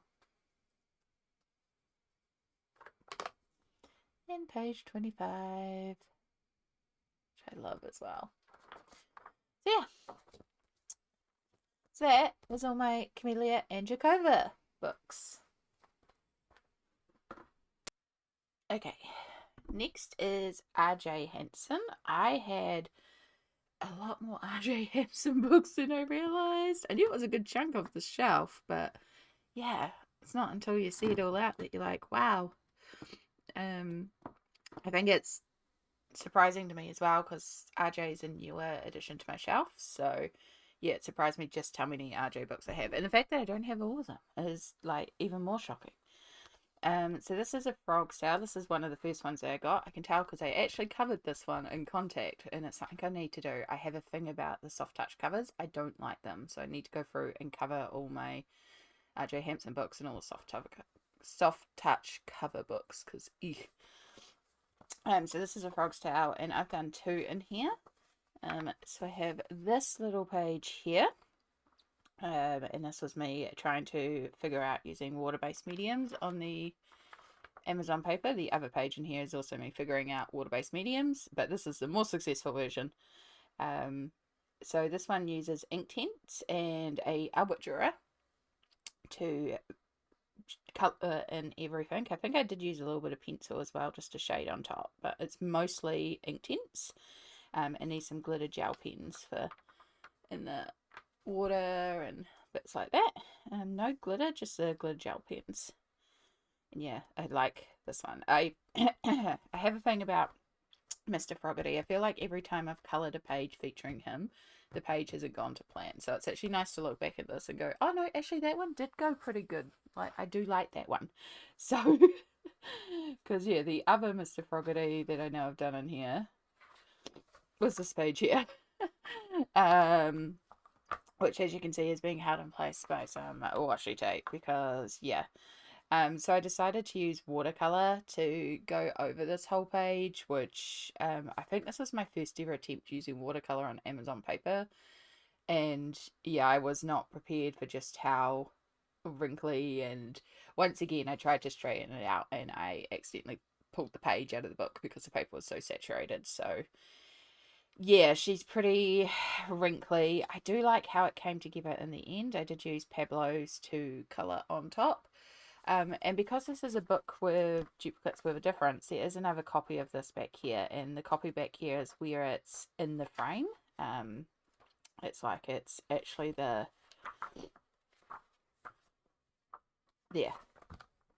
So I still have another copy of it. So what I'm imagining is this is like Mr. Fogarty's actual notebook or something, and this was the sketch that he did on the day, and he maybe just ripped it out or had a scrap piece of paper and he just sticked it into his journal, because I do that all the time. I stick things into my journals all the time because I didn't have paper on me and I needed to write something down, so I wrote it on a piece of paper and stick it in later. So that's what I'm kind of imagining, is this is like the on-site sketch, and then this is the final painting taken from the sketch. So I kind of like that idea, that story of the book. So that is the 2 pages I have done in A Frog's Tale.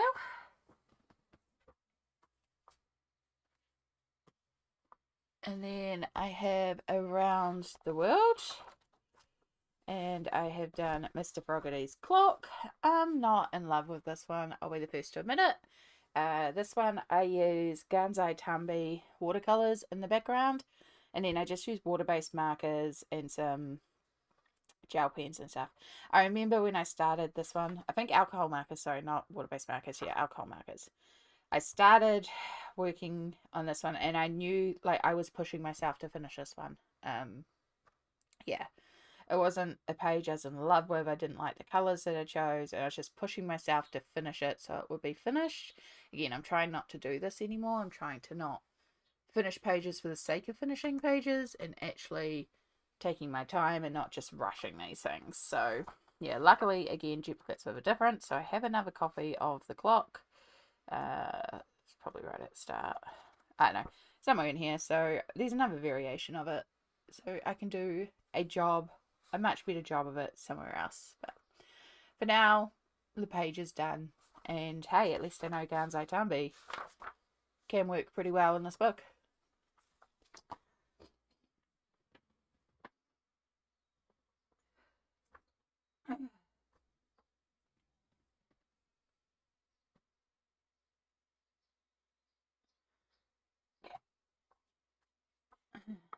Forest Song is the next one in our list, and we should have one done in here. Yep, just one, which is Beneath an Evening Moon. I love this one. I do really like how this one turned out. So when I initially started it, I was basing everything with some really quite bright colours. So it was very vibrant red and very vibrant green. And then I went to work on the trees and the leaves, and I don't know if you can kind of pick out some of the patchiness, but a lot of my markers were dying. I was like, oh no. And it just wasn't feeling very cohesive. I wasn't a big fan of it. And so what I decided to do was I actually grabbed like a greeny olive brown, and I just went over the whole page. Everything, even what I'd already coloured in. I was like, we're just going to colour this whole page with this one marker, which will cover up the splotchiness of the markers underneath to the best of my ability, but also make everything cohesive because it's all got one tying colour, even though it's got different colours on it. So I did that, and then I came in with Pablo's and just added in some highlights and some shading and picked out a little bit. And yeah, I really like it. It was a really smart call to use that all over colour. It just really brings it together. And then there's a little bit of like a shimmery metallic brush pen for all these little dots, and a little bit of stickles for the wings. And yeah, I really like it. I think it's really cohesive. Like, there's something about it that I really like. So I need to do that more often because it worked really, really well. So it's Forest Song, which is a gorgeous colouring book. And then I have Serendipity, and I just have the one. This is also one of my first ones because this one has also been covered, so I can touch the covers freely. I think it's just that one at the back. Yeah. So I've just done Suddenly, and this one I've done entirely with pencils, just polychromos pencils, which isn't my usual go-to, but yeah, it's very sweet. I think this one I coloured December 2024 from memory, because I remember colouring it around Christmas because it had a little Santa on it, and I liked the fact that it was like it could be Christmassy, but it wasn't overly Christmassy, so I did like all the little bunting and lights and little ring as if it was Christmas. And also it's not particularly like snowy, it's not a typical Christmas scene, so I knew I could, like, it could technically be a summer Christmas scene, which is always something I'm looking for. I'm looking for summery Christmas. So yeah, that is my one page in Serendipity. And we have Christmas Tiny Homes. So this one's really cool because at the back of the book is a whole Christmas village that you can cut out, or I would technically photocopy this onto firmer cardboard, but you can cut it out and turn it into a little Christmas village, which one year I might do that. I think that'll be a fun project with the nibblings. But for now, I have Self, which of course, Summer Santa, as soon as I see a Summer Santa representation, it goes on my list of things to colour ASAP, because I love colouring tropical Christmas, because of course Southern Hemisphere, so it's summer here during Christmas time. Oh, that sun's coming right in, sorry. But yes, so we have this page here. This was actually a buddy with Rosalind Barrett and Elizabeth as well, so I really like how this turned out. So I used alcohol markers to base everything, and then some Pablo pencils to shade, and there's a bunch of paint pen on the water to bring in some yellows into the water and around the water waves here, and then of course these Mod Podge Extreme glitter for the water, because I love making my seas sparkle. And yeah, just really happy with the colours of this one. And this one isn't a duplicate with a difference because of the fact it's got the houses at the back, so yeah, it will be the only Summer Santa in there to colour, sadly, or else I'll colour it again in 2026. I've said it before, RJ needs to do a tropical Christmas, because we need a Southern Hemisphere Christmas colouring book. We need a tropical Christmas colouring book. Okay, next up we have Dragon Dreams. I just moved everything over a bit to hopefully stop the light as much, so I might be a bit out of place for a moment. I have Winter. So this one is yellowing. It's fine. That's easy cover. This one has alcohol marker as the base, Pablo coloured pencils for shading, plus I have like a metallic brush pen. It's shimmery and iridescent, so that's all over the snow, and super golden and silver for going around all these edges and doing the pattern on the dragon itself. And yeah, I'm still in two minds. I did talk about in completed pages how I feel like maybe this needs to be gone over with Mod Podge Extreme Glitter, because, or Mod Podge Sparkle, because putting a layer of that over these black just makes the black appear more vibrant. So I'm debating that, also debating if actually this area behind the dragon needs colouring in. But I'm also happy with it as is. Like, I also don't want to touch it. I feel like it's complete, so yeah, but I like it. That is my one page in Dragon Dreams. And then I have Fantasy Tiny Homes, which I have not actually managed to work in yet. Very, very cute though. I love colouring houses and like architectural structure, and they're just really neat houses, so yeah. I need to find a page and colour in there because it's super cute. And then we have Hide and Seek, and I have done one in here. It's a very common thing where I just have the one page done in all my books, because it's like I just wanted to work a page. Now we don't worry so much. So this is Lunchtime, and it's probably going to be a bit hard to see because of how I've coloured this one. So I used Gansai Tambi in the background with some iridescent watercolor, and I went a bit nuts with the splatters everywhere, which I kind of like.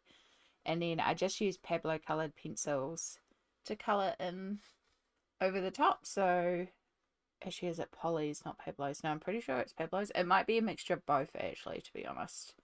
Now I look at it, it could be both, but I think it's actually Pablo. But it leaves it slightly translucent, so you're still seeing the texture and the colours of the watercolour behind it. So yeah, it's a really fun way to do a page. Like, the watercolour just fills in the background real quickly, and then you just colour on top. So I did it a lot in 2025. But I like it. I like the little dragon. And then it is a little bit of white paint pen for the eyes too. So that's hide and seek.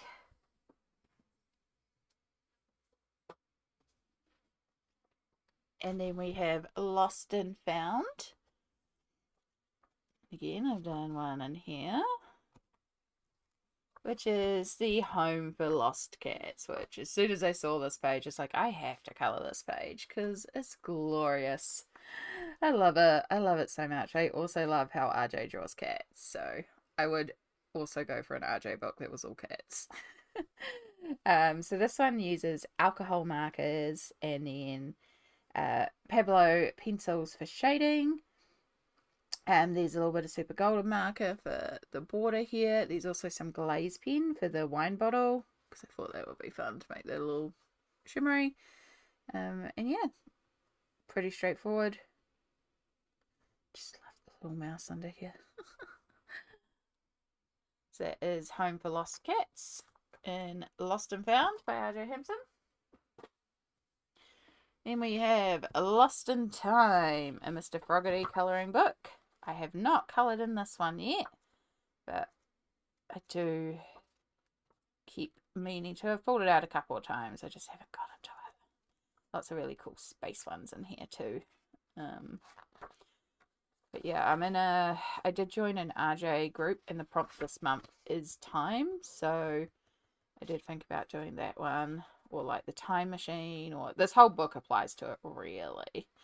Because it's all about time. So yeah, maybe in January. And then we have Moonlight Mischief. This one is so cool. It's just a lot of pages in here that make me giggle. Should be just the one. Yep.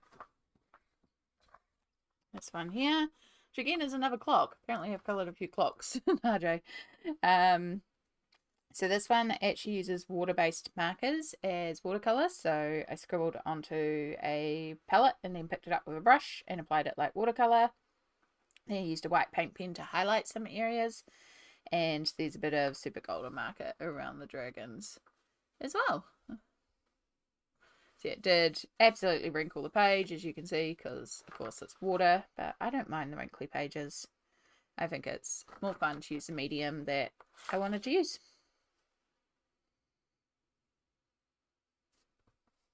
Very like neutral palette as well. Not something I would normally go for, but it's cool. That's my page in Moonlight Mischief. Oh.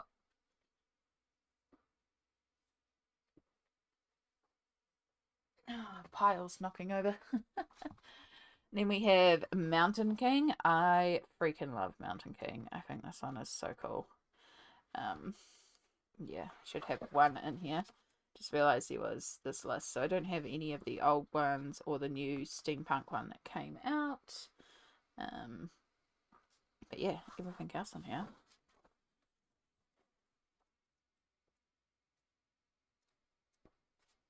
Yeah, this one's very Tolkien, Lord of the Rings fantasy.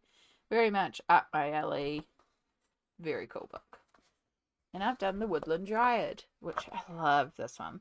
This one is really, really cool.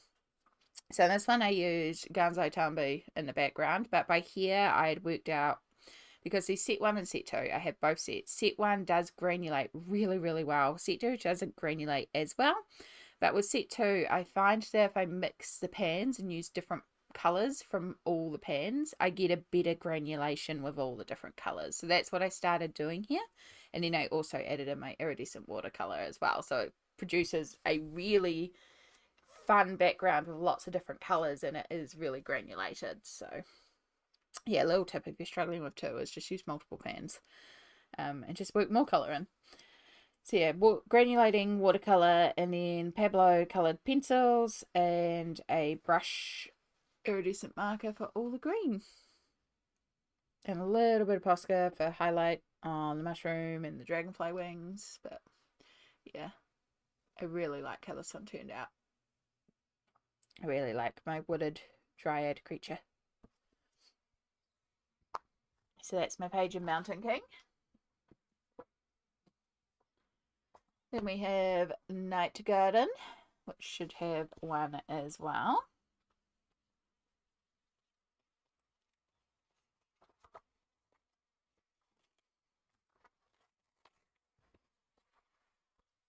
Which is the Firefly page. As soon as I saw this page in the book, I knew I wanted to colour this one. This one was just one that called out to me. And this is what I'm meaning about putting Mod Podge Extreme Glitter on the black backgrounds. It just makes that black so much more intense, and I know it just makes the black richer. So I like to usually do that in books that have a black background to just make it better. I don't know. So yeah, Mod Podge Extreme Glitter or Mod Podge Sparkle, they're basically identical. They're interchangeable here. And Super Golden markers for the stars as well. And then the main body of the page has been coloured with water-based markers like Crayola Super Tips, but as watercolour. Yeah, really simple little sweet page, but a lot of fun. I did also put the Mod Podge over the entire jar as well. So yeah, lots of glitter. Really cute. This one, I like all the black backgrounds for the second set of images. So it's Night Garden. And we have Oceans, which I love, love, love, because it's sea creatures. So yeah, still only done the one in here. I've always loved that page. I think that one's so cool.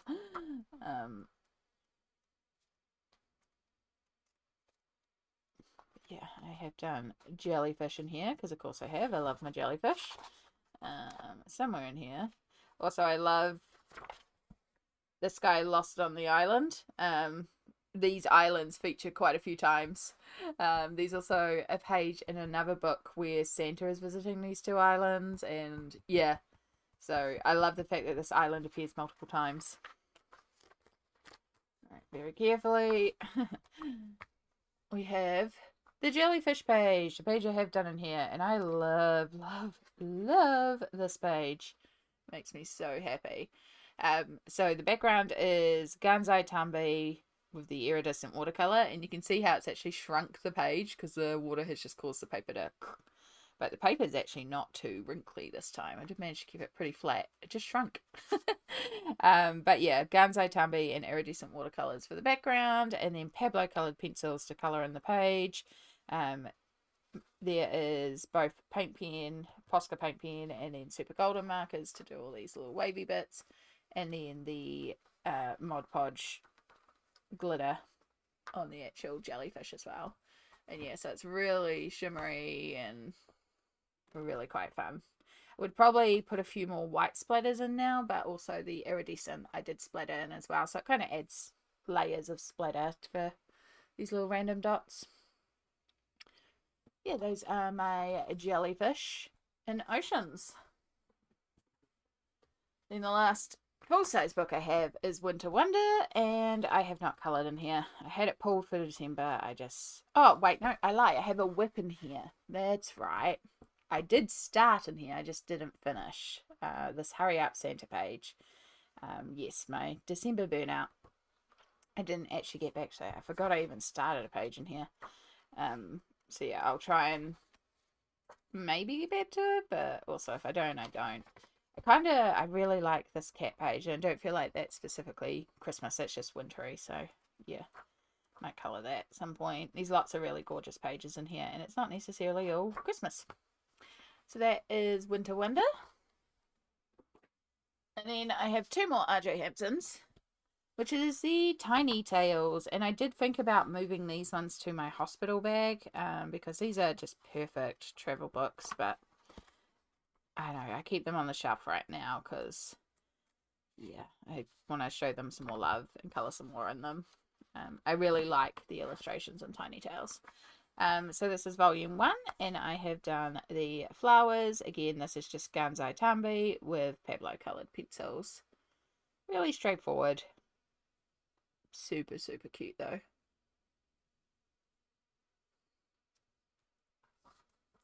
And then in Tiny Tales volume 2, I've done the Oceans Fishy page.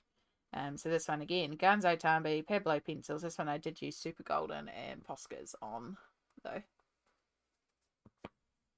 But yeah, it's a really common way for me just to put some watercolour in the background, colour on top with a bit of shading, bit of details. So yeah, that's Tiny Tales 1 and 2, and that's all my RJ Hampsons. Okay, so now we're going to continue on with the Amazon books, but on my C2 shelf.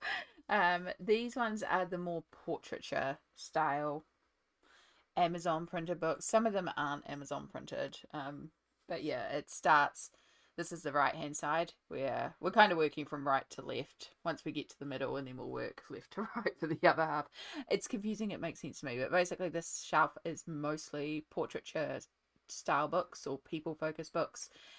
On the right hand side that are Amazon printed, and then on the left hand side is my LOM books and my Christine Karron books. And yeah, so it's like all A4 books basically that are mostly all people. It makes sense in my brain. The main thing is, as long as I can find where my books are on my bookshelves, because I have so many bookshelves of colouring books, that's the main thing. Anyway, Selena Fennick is who we're going to start with. Oh, I haven't covered this one, but I love the way she draws people. It is absolutely gorgeous. These books are books with 2 copies of the same images, which I'm not a big fan of, but you know, I do love how she does people. Now this is Wild Magic, which is in Wizards. I have not coloured in this one yet, but it is gorgeous and I need to work in it.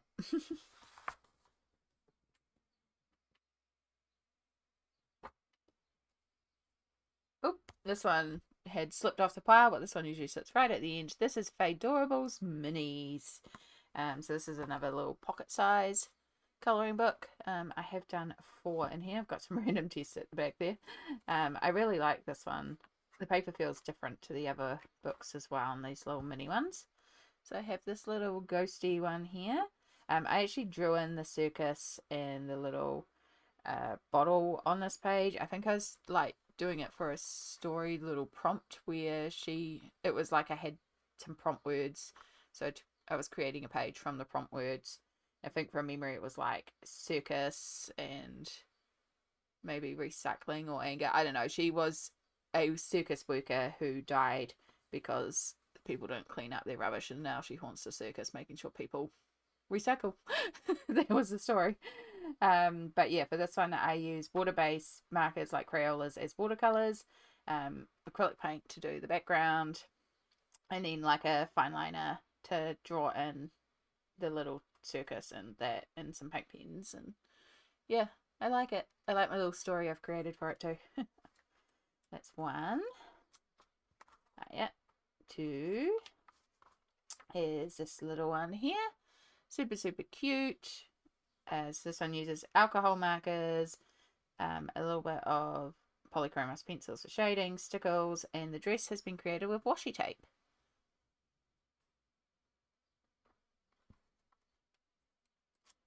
And then I have the Reaper. This one was all done with that looks like burnished polys.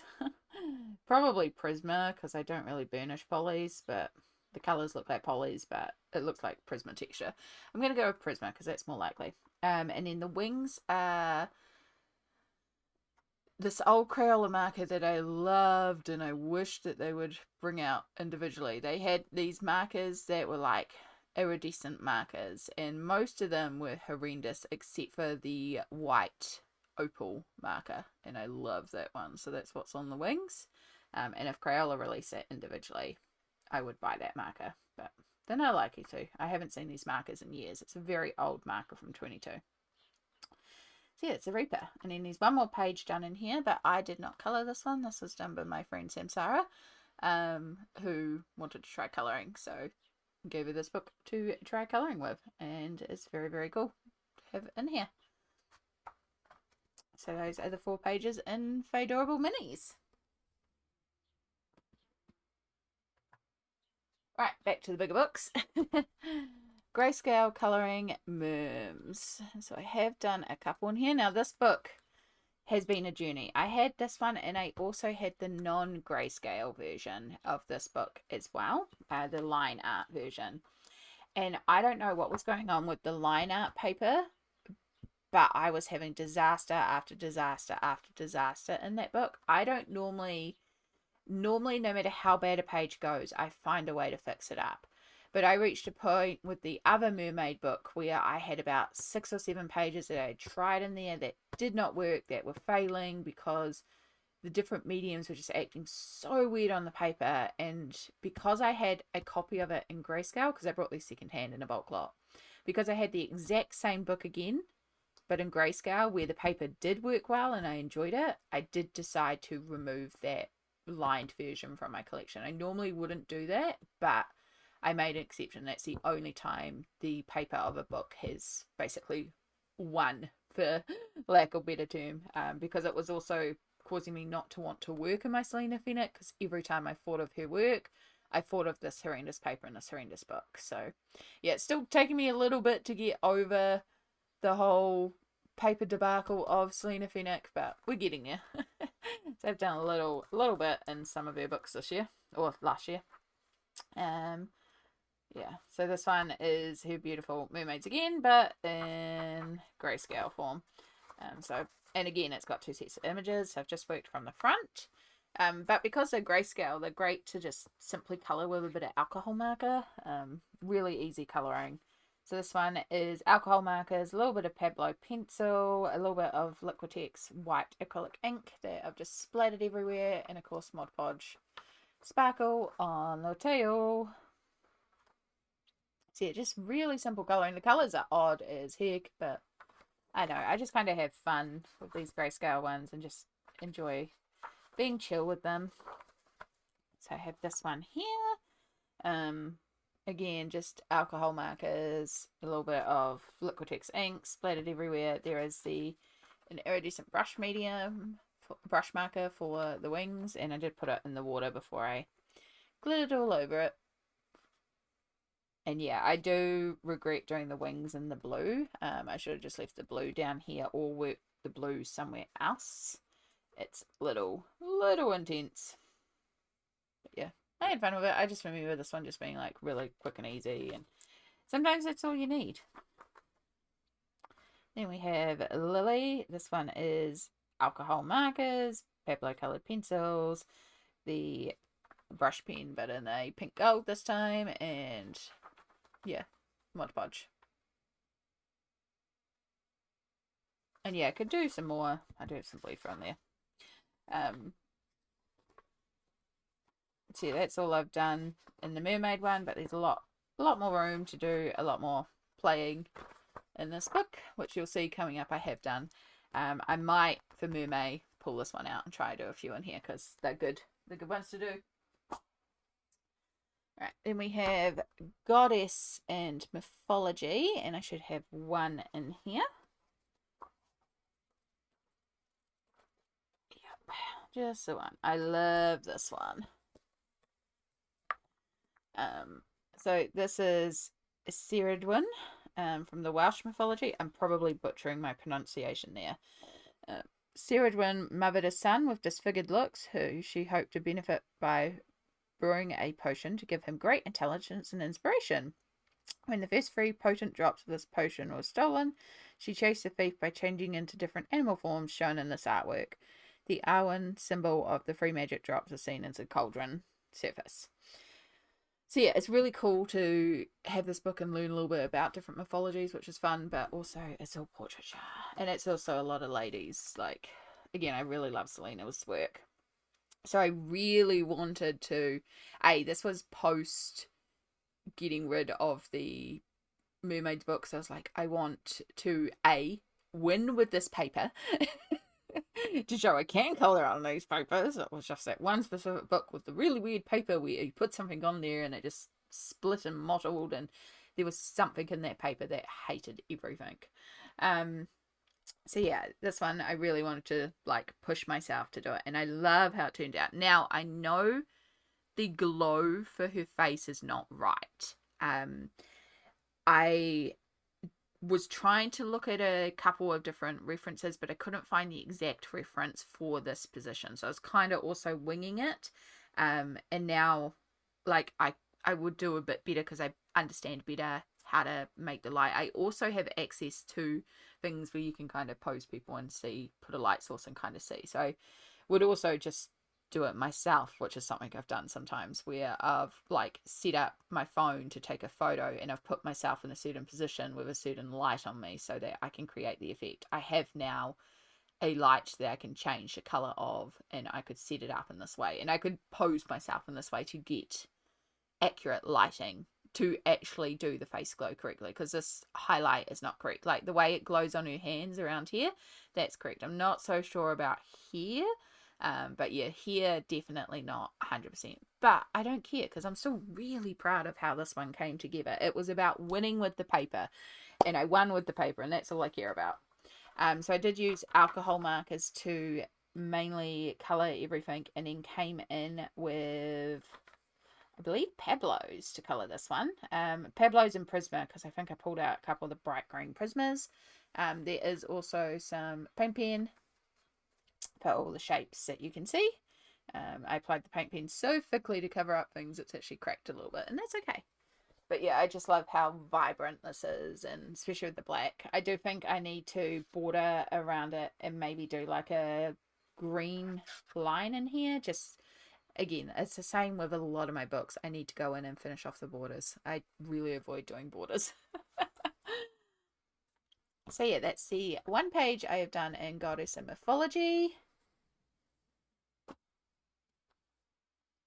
And then I have the Fairy Tales Princess and Fables coloring book, which, oh my gosh, I've pulled this book out so many times and I have not worked in it yet, but I keep on pulling it out because it's so gorgeous. Just love, love, love. I have not covered it either. I still need to cover a couple of books, and this is one of them. It's likely if I pulled it out and started working on it, I would cover it then so that I don't have to touch the yucky soft touch covers. But I may also just need to do a day of covering my books with contact because, yeah, there's a lot of them. But yeah, I do really love this book here. It's the Princess and Fairy Tales, and I did think about getting the Colouring Heaven one as well, with princesses and fairy tales, but then I can also just get her books with those images too, and yeah. There's a Beauty and the Beast one that I love. This one. Oh, and then making that glow pink and that be our light source, and all the light from there, but a little bit of yellow from there, like pink and light, maybe even some blue light coming from there. I can see playing with this one. This is one that I've pulled out and gone, oh, I could do this, and then I haven't. But yeah, like pink glowing, a little bit of yellow glow from the moonlight and dark, and oh, I can see it. So I do need to get in here and do it because, yeah, love it. So that's Fairy Tales, Princess and Fables. And we have Fairy Magic. And I just have the one in here, apparently. Yeah, this one here. Together. I actually have done a border on this one. Shock horror. So this one, I've used a little bit of alcohol marker to base the skin and the hair. And then I remember I used Prismacolor to colour her body, but I used Polychromos to do her hair, so it would be a little bit more streaky. But yeah, Prismacolor for all her and the little dragon. I did put iridescent paint medium on top of the wings. The gold is Stickles glitter gel. The gold of her headband and her jewelry and or her dress and in here, this border frame, this metallic gold, is actually the Prismacolor gold coloured pencil. I just decided randomly to use it, and I was surprised at how lovely it actually is. Like, it's not a particularly warm gold, it's quite a cool muted gold, but yeah, for being a pencil, I was quite impressed with how much metallic it was for a pencil. And yeah, a little bit of paint pens for highlights and stuff like that. But yeah, I remember being so proud of this one because this one was done when I was having all the paper issues. And I was like, I'm going to, again, pull it out. This is me colouring out of spite to prove that I can work with this Amazon paper. Because Amazon paper does not worry me. You've seen by all my Amazon books at this point. I do not worry about Amazon paper. I will throw anything at it. I will fix up if the paper rips. I don't care if it buckles. Something goes wrong, I can fix things up. I don't care about overspill. I will clean it up. So for me to get so defeated with that mermaid colouring book shows how bad that paper was. It was like used in there are videos on the channel about this somewhere, but yeah, it was like I used an alcohol marker and I would do a line and it would split and spottle the marker like it was a Gansai Tambi watercolor in the background, but it wouldn't do it evenly either. So you'd have like a section that would color smoothly and then this one big random splotch of odd color, and you'd work back over it and it would be like it resisted it. And then next to it you would have an area where it would be all dappled, where it would take some but resist some, and then I would layer different things on top, and even different mediums seem to reject it as well. It was the weirdest paper in the world. It was just, it wasn't paper. I don't know what it was, but it wasn't paper. So yeah, it's the only time a colouring book I've given up on a colouring book. And it is like, I've unhauled books I knew I wasn't going to work in, I wasn't interested in the style. That was the only time I have unhauled a book because I was rejecting the paper. Anyway, Fairy Art Grayscale Edition. I have done a lot in this book. I've done 20 pages. Now, there are 25 images doubled. So there's 50 images. I only count the 25, the first initial 25, because I may or may not come in and do the second half. I haven't decided yet. So right now, this book is considered 80% done, because I've done 20 out of 25 images, but I may go in and do the second half because I did most of these during February. They are, again, being grayscale, quite quick and easy images, so it might be quite nice to have another set of them and do it again. I don't mind doing these again because, yeah, it was a lot of fun. So this is alcohol marker with some pencils for shading, Mod Podge. You're going to find it's very much alcohol marker, glitters. I think there's a bunch of ink as well because I start splattering a lot too. So yeah, alcohol marker base, a little bit of poly or Pablo for shading, and then a glitter, metallic and paint pens, and then this ink splatter is going to be the go through throughout the whole book. Yeah. I do. I love it though. This one I did use ink tints in the background, just playing around with doing a little bit of ink tints. I actually tried colouring on the page this one. Now I would more likely pick up the paint elsewhere and push it on. But yeah, again, gold splatter. Lots of Liquitex gold ink splattered in this one. And no splatter in this one, but yeah, I really like her. That's a bit of an odd colour. Again, this was another one where I was working my way through my random alcohol marker tub. So there is also a lot of random colours. But it was great. Like, I did use up quite a bit of older alcohol markers doing this. So this one uses watercolour in the background. I did pull out there, and lots of paint pen because I wanted her hair white.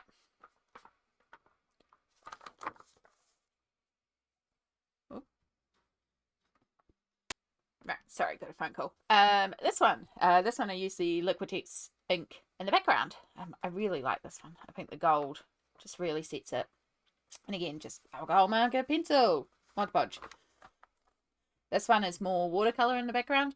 I saturated the page and I did not get it ripped out of the book this time.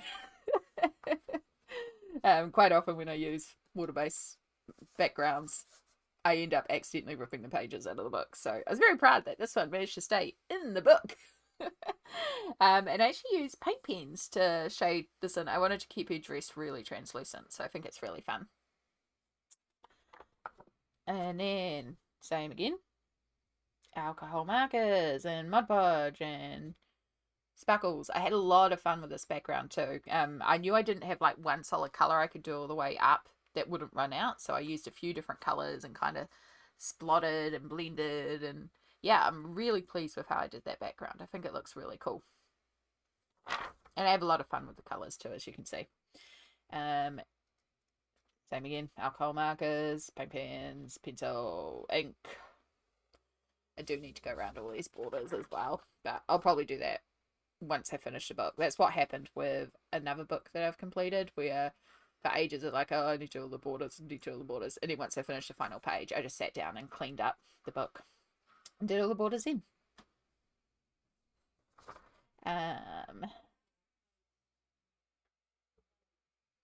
The same again, alcohol markers, inks. This one, I used alcohol markers, but I also had a clear marker, and I was using, like, touching the marker to the clear marker and then applying it to try and bleed it out, just experimenting with it. They went very fluoro. It was quite surprising how fluoro they went, so yeah.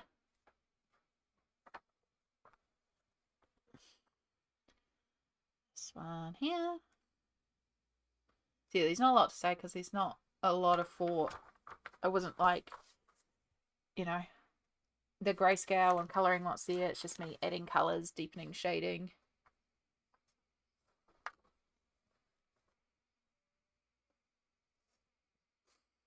Pink. Very pink. So this one is also got, I have like a glitter glue that's got like lots of chunky glitter in it. So it's got that. I've also put it on her eyes, her lips, her top.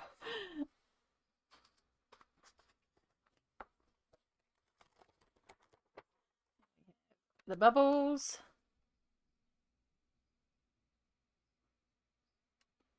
Exact same combo again. I really like her hair colour there.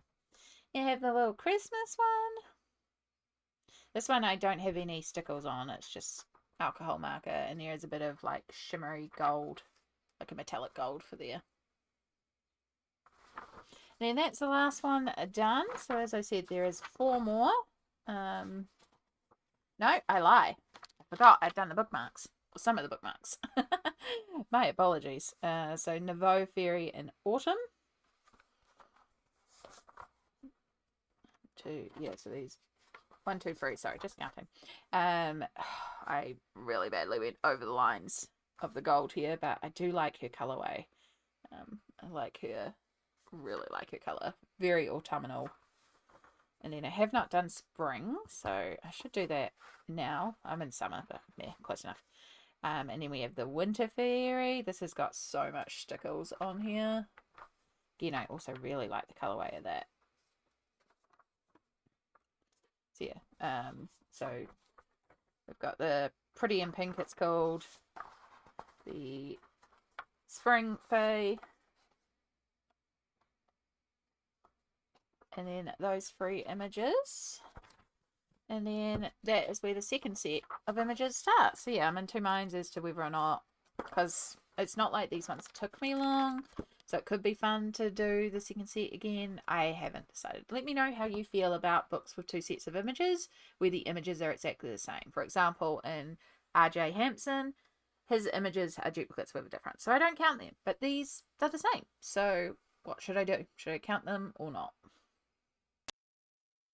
Okay, next up is Chris Ortega, and I have volume 1, 2, and 3 of A Colourless Kingdom. I love Chris's work. Some of my favourite pages that I've done, which isn't many of hers. I think I've done one other page plus what's in here. But the Chris Ortega. I also have a Colouring Heaven issue, a magazine issue that was Chris Ortega's issue. That is how I got introduced to her work, and so gorgeous, so gorgeous. So I have not made it to 1 or 2 yet. These feature illustrations that are also in my Colouring Heaven issue. So yeah, haven't made it here yet, but the portraiture work, just absolutely stunning. I adore her work. You can also find examples online of her illustrations. So if you're not sure how to place like shadows and lights or what things are, you can go and find her original image and look at that, which is great. But this is issue 3 or volume 3, which is what I have done some work in. Just the one.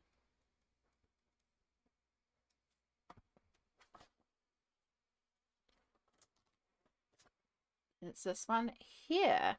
So I used water-based markers actually to base everything, which is a bit silly in the background because I use a lot of background. So it's not too bad though. It could be streakier.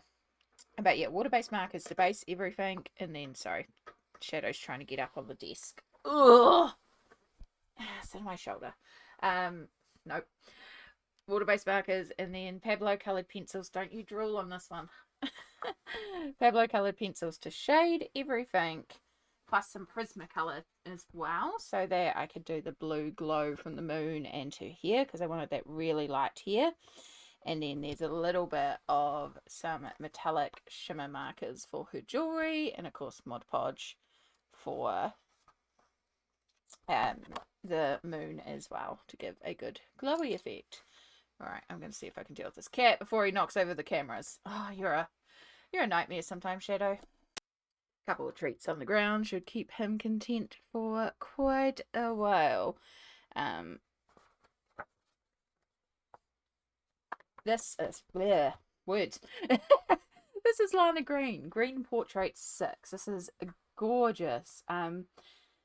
So I have another book by Lana Green, and it's actually just, I call it a book, but it's actually a collection of her PDFs that I've put into one folder, including her freebies and some Patreon ones, because I did sign up to her Patreon for a little while, and I got a bunch of images from there. So that's on my PDF shelf. This is my only actual book by her. The printing in here and the paper in here is really interesting, so I'm curious to get in here and try colouring one of these. But yeah, we've got that beautiful grayscale. Her faces, oh, love.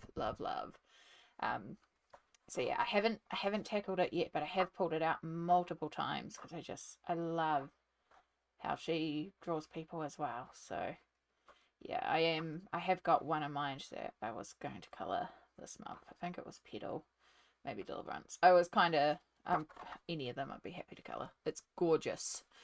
So that's Green Portrait 6. And then I have Yana Prosperina. I'm not sure how to pronounce this.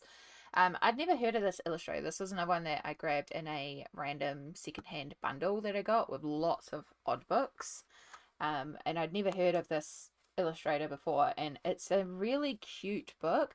I think her lined versions would be better. I like grayscale and I like how light it is, but yeah, it's very much just very light versions of the watercolors, and I think the lined versions would be a lot better for how I like to color.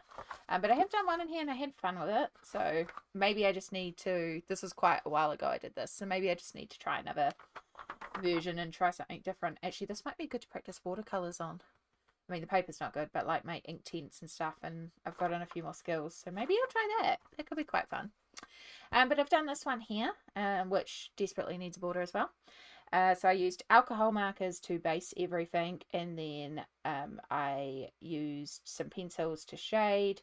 There is some metallic shimmer brush pens for all the little details, and then I pulled out glossy accents, and this was my first time using glossy accents, and so I did the eyes, just the eyes at first, because I was like, oh no, I did the bubbles first. That's right, I did the bubbles first, because I was like, that will be really fun to have like glossy bubbles in the background, on top of the shimmer spray that I sprayed everywhere too and spilled over. So clean up, it's fine. It's mostly on the border down here and a couple bits down here, and I'll just do some splatter, cover it up. So yeah, I put the glossy accents, and I was like, oh, that's probably going to be really cool when it's dried. And so I actually dried it on a slight angle, so it did slightly move in a couple of areas. Luckily, it's bubbles in the background, so it's fine. So instead, I decided to also do her eyes and her lips because I liked how glossy it was. And so I did her eyes and her lips. And that time I dried it flat. Now, the other thing is that it has also started to yellow. And I had a question about this recently, because I used this on a page, this glossy accents on a page, but I put it really thickly on the page, and where I've used it thickly, it is yellowed, and it's the same here. Where it's quite thick, it's yellowed, but it only needs a thin coat to go really, really glossy. It's just the dimension of it. So yeah, that's something that I think in future I would try to do less thick coats. I'd try to do it thinner, and then I think when it's thinner, it doesn't as likely yellow, but yeah, I'll have to experiment with that. I don't mind that it's yellowed because it's on the bubbles and her eyes and it's a merm, but do keep it in mind if you use glossy accents. It's something that I will keep in mind for the pages I've used on is like Amazon paper where I was trying out things, so I don't mind it as much. But for example, if I was to use it in Leon's journey, I might be a little bit more hesitant. I'd probably use Mod Podge gloss there because at least I know that doesn't yellow. Or glaze pens or something else, but yeah, keep it in mind. Anyway, that's Fantasy Dolls Volume 1 by Yana Prosperina. And then I have Magical Mermaids by Jade Summer. This actually, because Jade Summer is a company name, it's got Miley Tangaguchi and Candice Yanni. I'm probably butchering that. But yeah, really gorgeous illustrations. I like a lot of these older Jade Summers. Now they just seem to do a lot of cozy books, but I like a lot of these older ones. So I've done this one here, and this one I used water-based markers to apply the color on. I used them as watercolor, and I was really I built a lot of dimension up on here. I was so proud of the hair and the shading and just getting all those details that I did manage to get in her, but I kept the background really flat because I wanted it to be all about her. And yeah, just so proud of it. I did pull out a little bit of pencil because I realized this paper couldn't take any more and I needed to deepen in here a bit, so I did use a little bit of pencil there. And then there's some super golden markers to do a couple of the details, so it's a bit metallic, and of course Mod Podge. That's my one page of Magical Mermaids. And then I have Fairy Beauties by Coco Wayo. And I just have the one in here. Just checking my list. Yeah, just the one. This one here, which is my glitterific page, because I had a bit of a glitter explosion. So there's a lot of glitter on this page, and I don't mind. I started colouring this just with polychromos pencils. I was just in the mood to colour directly with polychromos pencils, and I really love how the page looked. I love her hair so much. But yeah, I decided to put some glitter on the wings, and then accidentally went smush. So I was like, cool, lots of glitter. And I love making bookmarks and making my own bookmarks. And I've been tempted to photocopy this and make this into a bookmark because it's very cute and it'll make a great bookmark. But I don't know how glitter photocopies, so maybe one day I'll try photocopying it just for the fun of it. And I have Decora Girls by Coco Wayo. And I also have one done in here. This whole book is just... so the Decora style is very accessory focused. Usually rainbow or bright colourful, but you can get Decora that is, more browns or blues or blacks. Like, there's this person on Instagram. Search it up. It's a very cute style. And so this is a really fun book that I can just see being coloured with so much rainbow and glitter, and yeah, very fun style. But I have this one here that I have done, and this one I've done all in water-based markers, and then a little bit of an iridescent paint medium. I did also use the water-based markers. No, I did pencil for the background, just a little bit of a yellow glow. Yeah, a little bit of super golden for some of the bits, but not a lot of glitter, surprisingly. A little bit of shimmer, but not a lot of glitter, which is surprising for me, especially because this probably could have had glitter and looked quite cool. I probably was planning to go over the stars and actually just didn't come back to it or forgot to do it. But yeah, super, super cute book. So that is Decora Girls by Coco Wire. Then I have Free by Raider Prints. So some of these technically could go on my other shelf, but I keep them together because Raider Prints Adorable Girls definitely belongs on the shelf. So I have just one page done in here. I have coloured more of these before because I don't have it near me. I should have had it near me. But I have these 6 girls as a PDF pack, and I turn them into bookmarks. So my rainbow girls, because she's blue, she's yellow, she's purple, she's green. Yeah, I made them. She's red, she's pink. So yeah, they're all bookmarks, and so you can buy these as separate PDFs as well. So I have coloured 6 of these technically, but I don't count it. The one that I have done in here is this one, which honestly I could also take this book and photocopy the pages I've coloured and turn them into more bookmarks, because yeah, I always need more bookmarks as well. But this one I use Gansai Tambi in the background, and then Pablo coloured pencils, a little bit of stickles to add some glitter, a little bit of gold, super golden marker.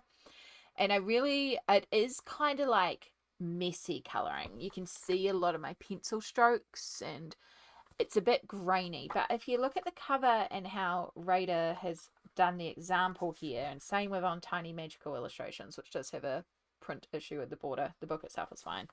And even with the storefronts, it is quite sketchy. So I was really inspired by the sketchiness of how she's coloured here.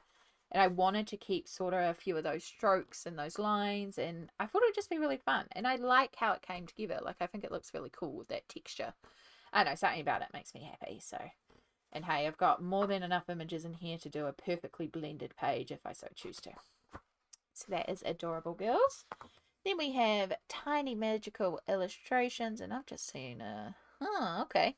Interesting. We'll talk about that in a minute. Tiny Magical Illustrations. I have done one in here. So again, I have done more than just the one in here, because I also have a big pack of her Etsy pages, and I have turned some of these into bookmarks too. This page here I've coloured entirely and turned into bookmarks. So again, I've got more of these, but I need to turn this page into bookmarks because the page of cats, yes. So yeah, I definitely need to do the cats page and then turn it into cat bookmarks and have lots of cat bookmarks. Anyway, I have done this page here. So this is a little bit of a fun experiment page. I just had a random idea and decided to play with it. So I used Gansai Tambi and iridescent watercolor in the background.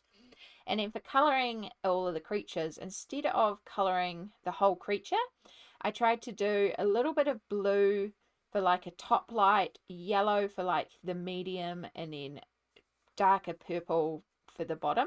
Now I probably should have switched the yellow and the blue. It would probably make it that little bit more like cohesive in the brain. But I was just playing around with the idea that maybe like blue glow from above, red glow from below, and yellow for like highlights or something. Yeah. So I like it. Like, it was really fun. Again, it's just free. Well, technically 4 colours, because I did pull a little bit of purple in here too, just to really deepen these darker areas to make them pop a bit more.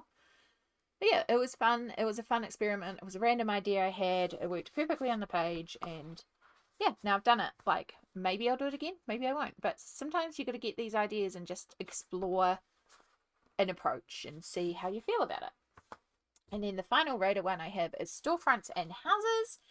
Again, I love colouring architectural things, so this is fantastic for me. I have not coloured in it yet, but I have noticed on my list I've marked it as work, so that's going to be interesting. My worked versus unworked percentage is actually going to be adjusted, potentially. So we'll check that out at the end. But this is why we do the stock take, because this one currently unworked.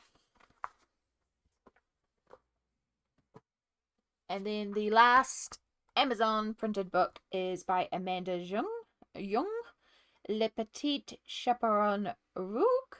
I've probably butchered that. I do apologize. I don't speak French. I don't even know why I'm trying to speak it like that. But this one is unworked. It is a new book in my collection, and I love it. Now, it's not all just portraiture. There are some other bits and pieces in here, but the people are so cool and so funky and just such a cool style. Absolutely love it. So it follows Little Red Riding Hood. Yeah, I cannot remember who showed off this series on YouTube, but whoever did, thank you. Like, I never would have known about these books without you sharing it, and I wish I'd taken note of your name so I could actually give you credit, because you're somebody who shared all 4 of these with a flip through, and yeah, so good. So yeah, I still need to color in it, obviously, but I have pulled it out quite a few times just to look at the illustrations and the characters, because it's such cool illustration styles. Right, so then there's more like portraiture, like fantasy portraiture books that belong in this section, but they don't fit on the shelf. These actually live on the shelf above on the end of what I call C1, and that is because I keep my oversized books there. So it's beside, if you're seeing my other flip through, it's beside where I keep the Pictoria books and the fold out books, and my Disney Princess poster coloring book lives up there. Technically, I also have a HBO Game of Thrones coloring book. This is the size that could also live on this shelf, but it does just fit into the fandom shelf. So it does sit down there at the moment, but yeah, this is where the oversized books fit, because these books, they be big. You know, like, they're big. They're big. So the first one that you can see here is the Anne Stokes coloring book. And this one, I remember finding this for $3. I was so excited when I found it. Brand new for $3. It's so gorgeous. So I have the Anne Stokes coloring book. Oops, sneak peek. And I love the Anne Stokes coloring book, but it's a bit they squished down a lot of the illustrators' work in it, so it's actually really hard to see the details and stuff. Like, it's because it's an A4 magazine, so it's been squished down, and some of these ones that are in squares have added extra borders to, or they've jiggled things around. So yeah, I do prefer this book here because it's a lot bigger and I can see the details. So yeah, but this is produced by Hinkler, which all of these books coming up are technically Hinkler as well, so it's an obvious size for them. Sorry, my wrist is really itchy today. But yeah, I have done the one in here, which is the Little Winter Fairy. I love this one so much. So for this one, I use Distress inks in the background, and then silver metallic gel pen for the snowflakes. She has been coloured with Prismacolors, and then it's got iridescent topping, like an iridescent medium on top of her wings and her dress in blue and silver. Stickles glitter glue for the gems on her dress, and then all these little circles of sparkle are actually confetti, like glitter confetti, that I specifically placed down and stuck in place. So it's got just a beautiful sparkle. Yeah, I love this page, and not just because it's sparkly. I also really like the colorway. It's a very cool colorway for me as well. So yeah, Anne Stokes coloring book. And then I have 5 books in the same series, which is the Art Maker. These Art Maker ones. Now, I brought 3 of these. I was gifted these 2 by somebody who was like, oh, these seem like your cup of tea. They were correct. They are my cup of tea. But the thing to note with these books is they are AI art. They at least declare it on the back. They do say it's been created using Midjourney. But when I first purchased them, I purchased these 3. And I saw them on the shelf and I was like, oh my gosh, And then I flipped it over and I saw the illustrations. I went, oh my gosh, mine. Did not flip it, did not look at it. I was just like, done. Purchased a book, took it home. The books were not returnable here. You can't return products for change of mind in New Zealand. Well, some places let you, but you don't have the right to just return something because you've changed your mind. You can return things if they're faulty, but there was nothing wrong with the books. I just didn't realize they were AI art when I purchased them. So I was like, okay, well, I'm going to keep them. I'm going to use them. I'm going to have fun with these books, but I do try to avoid AI art in my collection. And these are the only AI books in my collection. So I'm just letting you all know that they are AI art, and just to be aware. And then, as I said, I was also gifted these two. I have not even coloured in these two yet, just by somebody who saw them and went, this seems like it's your sort of colouring book. You probably already have them, but here you go. I did not have them because I knew they would be AI art, so I wasn't going to buy them. And then I was gifted them. I was like, all right, wow, I don't want to ungift them because, you know, it was really lovely of this person to think of me and go, here you go, have these books. So yeah, again, it's the same thing. I'm going to hold on to them and I will use them because it's a waste not to. But yeah, I try not to buy AI art, so just be aware. These ones don't even say that they're AI art, to be honest. Okay. I presumed they were more mid-journey, to be honest. I haven't even properly flipped these. That's not me. I didn't even check, but yeah, I did presume this was more mid-journey stuff. Because it doesn't actually list. Yeah, it just says images, copyright, Hinkler. So yeah, I wouldn't put it past them. There are some more in this style as well. There's one that's like Billionaire Nights or something, and one that's like a carnival, and it involves like romantic tropes and stuff like that. Those ones didn't interest me as much. I saw these two and I was like, oh, kind of would be, but again, the AA thing, so I didn't buy them for myself, but then somebody bought them for me. So anyway, that was Dragon Fury and Enchanted Court, by the way. Have not coloured in those ones. The ones that I have worked in are Fae Fantasy, Dragon Riders, and Queen of Dragons, which were the original three that I brought. Right, so Fae Fantasy, there should be 2 in here. Yeah, these are very, now I know more about AI art than when I purchased it, and now I look at this and go, oh yeah, very clearly AI art. Like if I was to go and pick it up off the shelf these days, I would be able to tell straight away. Back then I did not know, and that's okay. And this is also not a hit if you like AI art or have AI art books in your collection. Your collection is your collection. You know, do what you choose to do. Again, I like the art. I love this. This is like, I really like this page. And they're really cheap books, what they are too. So also accessibility, like, you know, $5 or $10 for a book versus 40 to 50, which is what I have to pay for most of my books. Like, very accessible. But anyway, this is distress inks and alcohol markers, polychromos pencils, Mod Podge, stickles, and a little bit of paint pen. And yeah, again, I really, really like it. It was really hard to pick out some of the details of all the flowers in here because it gets a bit sloppy, and did the best I could. Covered it with glitter so it didn't even matter. And yeah, I really like her. I think she's really cool. And then I've done this one here. Again, it got really sloppy in the background, so I was like, cool, let's just go messy with it. So I used inks and watercolor and alcohol markers. I did an alcohol marker base first. I did some polychromos shading, and then because a lot of, like, especially these leaves, it's her hair merged with her dress, like it was a very hard one to see details.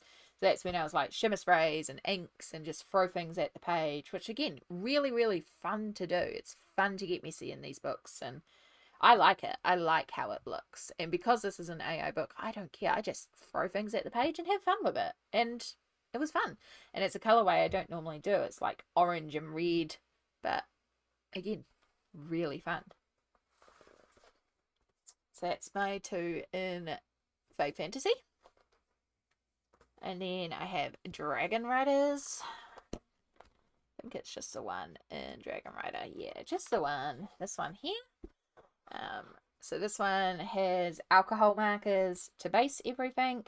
Pablo coloured pencils plus paint pens and I was really trying to make this glow. I think there's also an ink wash over everything. I remember darkening the background quite a bit because I wanted to really have that contrast, and I was really trying to play around with shiny metal and create the illusion of metal without just pulling out metallic gold and just covering it in metallic gold. Now I look at this and I'm like, yeah, probably need some sharp highlights or stuff like that, but again, just having fun with it and just playing around. I think this is one of the first times I was playing around with alcohol markers, but layering stuff like inks and stuff on top of the alcohol markers. So, which I then use in another book later on where I need to rescue a background, and I work stuff on top of alcohol markers that are already down that I normally wouldn't work. So, again, great chance to experiment and just have fun with a page. And then we have the Queen of Dragons. And again, just the one in here. Yeah, just the one. These books are ginormous. And again, it's another messy page. I love the ladies coming together. This one, her hair started merging with these bushes. Like, it got sloppy there. So I was just like, cool. Okay, maybe she is part of the forest. Maybe she's a forest sprite and she's, you know, fell in love with a human girl, which is a very romantic trope that I would be down for reading of, you know, a forest sprite falling in love with a human. I think that would be cute. Anyway, so yeah, again, it got a bit messy, so I was like, cool, splatter. But I really feel like it adds to, like, you know, sometimes you see those images of like light rays coming through a tree and you see like it reflecting on little pollen and dust in the air, and it makes it look all sparkly, but it's just bits in the air. That's what it reminds me of. So yeah, I really like it as well. So alcohol markers, and then Pablo colored pencils, gold shimmer spray. That was like the last of my Kaiser Craft shimmer spray, and yeah, that's about it. I just also like that for my heart. I think that's cute. Yeah, so that is the Queen of Dragons, and those are the art maker square books that I have that, like I said, live on the shelf above but technically fit into that collection. Okay, next up we have LOM books. These are mostly all produced by LOM Art, though I do have other books that are produced by LOM Art, because for example my Kirby's are LOM Art. So these are LOM Art books that are also kind of A4 in size. There's also some non-LOM books that just fit in here as well. But we'll start off with Tarot Colouring by Alexis E. Thompson. And I still only have one page done in here. So this page I did in 2023 when I first started on YouTube uploading colouring content. This was the very first time lapse that I did, and I have not been back to the book since, and I keep meaning to, but for several years the focus was always on new books, so this book had been worked. I never came back to it. So I really do want to get back in here because it's a gorgeous book, like absolutely stunning, and I love this page. I love how much I have this page. So I used, apparently I did not base it. I always thought I did alcohol marker base, but no, I did not. Maybe I just went straight in with polys. I feel like I did base it. I would have to go back and watch my own video to figure out what I actually used to base it. I know it is polychromos pencils for all the shading though. The gold of here is Liquitex gold acrylic inks. I would use Super Golden now because it's much easier. There's also a little bit of Posca. Yeah, definitely a lot of polychromos pencils.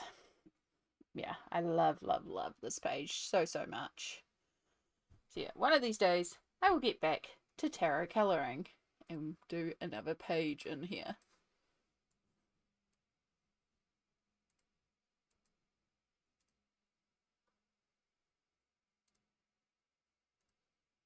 I did not have my spreadsheet sorted out to triple check things are actually correctly on here.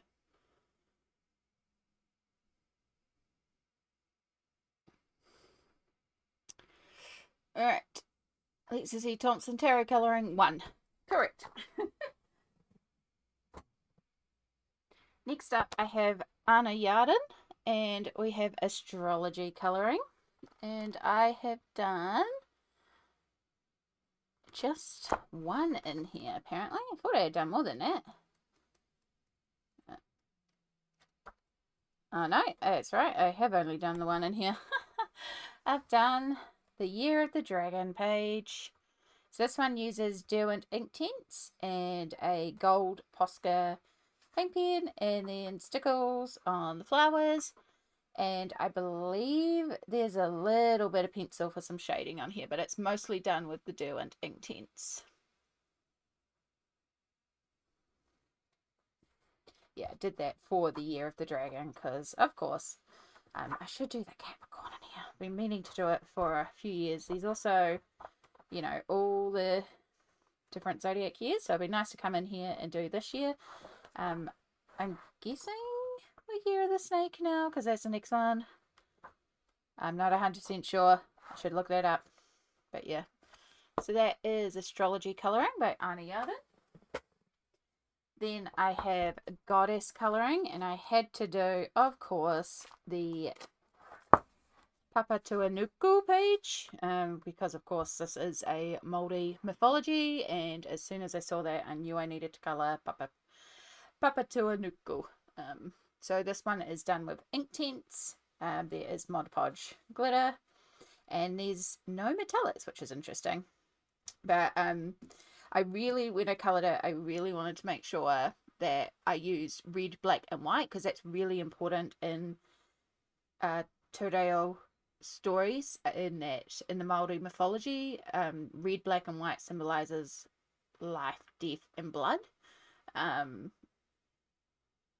may have that wrong. I'm hoping to do a Te Reo course this year and actually get better at representing part of my culture. But yeah, this is a very traditional approach for her outfit. So I knew I wanted to do that. And then the flowers, I knew I wanted to do them yellow as if they were kowhai flowers. Kowhai is also the colour yellow in Te Reo. So I really wanted to do kowhai flowers because I just thought that yellow would pop. And then I thought it would be quite nice to do blues and purples for the background. So yeah, I had a lot of fun with that one. I really liked it. And it was really cool to do that page in Goddess Colouring. And then the last Adayaran page I have is Romantasy. And again, I have done one in here, and that is Whispers of the Fallen Rose. As soon as I saw this one, I was like, I need to do the Bat Boy, because Bat Boys. So this one is based in water-based markers with Prismacolor for shading, and then I believe Super Golden markers to do all the jewelry details. Now, I had a very specific idea for her dress, and when I mention it, some of you all might recognize what I'm talking about, but back in the day, there was a Barbie that was a McDonald's toy. I probably still have it in my toy box, actually. I'm not going to go and dig it out. But there was a Barbie that you got from McDonald's. It's a little plastic toy, and it had a white dress with pink and green. And for some reason, this dress reminded me of that Barbie. So that is where this colour scheme came from. I couldn't help myself. So yeah, I went for this wild pink and green and white outfit, which is so garish. But I kind of like that it's so garish and over the top compared to his like cohesive simplicity, like the elegance of him versus this overdone. I think in Bridgerton, you know, you've got the overdone versus like the simple and classic. I don't know. It tickled my brain, so I like it, even though it's absolutely wild. Probably not the most cohesive, but it was fun. So that's Romantasy by Anna Yarden. Then I have Believe in Magic by Claire Scully. This is actually quite an old book in my collection. It's one of my earliest books. This is also a book I had during one of my hospital stays. Yeah, so this was produced in 2020. And this is definitely an older one. I remember when I did this one, I only had my 24 set of Albert Drawers. And so that's what I used to colour this. Now I would glitter it and, you know, add more to it, but at the time that's all I had. And I remember working multiple layers of the white over here to kind of blend all the colours together. This is the only part I activated. This part has not been activated, even though it's the Albatross. So yeah, I did the crow. And then this one I did with a bunch of fine liners during a hospital stay. I wasn't very pleased with it, but it was just entertaining me while I was in hospital. I didn't love the page at the time, but at the time I also thought I had to work the book in order, so yeah, not anymore. I started this one ages ago, ages, and then I walked away from it because I didn't like it. I tried a few things and I made a bunch of mistakes, and it was just going horrendously. So I walked away from this page for many, many years, and then came back to it with fresh eyes and made it a challenge to clean it up and make it a workable page. And I was really pleased with how I managed to save it in the end from where it came from. It was originally very, very hideously badly coloured in, and it needed a lot of work. I can't remember everything I chucked at this page to fix it up, because there was so much to fix it up, but also so much originally on the page. But yeah, I know in a previous collection tour I do have an example of how it looked before I fixed it up, but that's going back to 2023, and I don't think I have those images anymore. But yeah, that was definitely one of my whips that I worked in 2023, and I was really proud of how I did get that fixed up. This one here was done on another hospital stay. I know after I came home I put the little bit of glittery gel pen in here because I didn't have any glittery gel pens with me at the hospital. Yeah. Again, it's just that Albatross. It was all I had on me. Just that small little pack, and it did the job.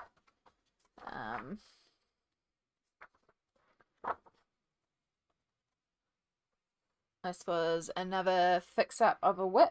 I don't love how it turned out, but I also didn't love the page to begin with, so it was really just me pushing to get the whip done, just to clear it from my backlog. And yeah, originally I had coloured in some of her face, and I had used a felt pen or a water-based marker to outline everything, and then coloured in between with pencil. And then I'd use like a gold marker on here. So I used water to try and activate the marker that I'd used to pull it in to blend out those lines and make that appear as smooth as possible. It's not bad. And then originally I believe I had multiple different colours on these leaves, like I tried different pens and stuff, and so I just used a paint pen to cover it up. And then, yeah, Inktense to colour in her dress and stuff. And I remember just not being impressed with the poles, so I just whipped them out in Inktense because it's like, nah, don't want to colour that. So yeah, managed to make it work. I really like this one, just because it's textured, and it's really fun. This one I just used alcohol markers in a couple of different colours, coloured in the pattern bit by bit. And then I used glitters and Mod Podge and made Mod Podge in a couple of different colours to coordinate with what's on the page, and just applied it in certain areas. So it's also got a bit of glitter on it. Homemade Mod Podge. This was before I got sparkle or anything like that. And so it's quite fun because it's quite dimensional. So it's quite fun to run your hands over. Feels like a massage mat. If it is Year of the Snake, that might be a cool one to do, because I haven't worked in this book in a long time.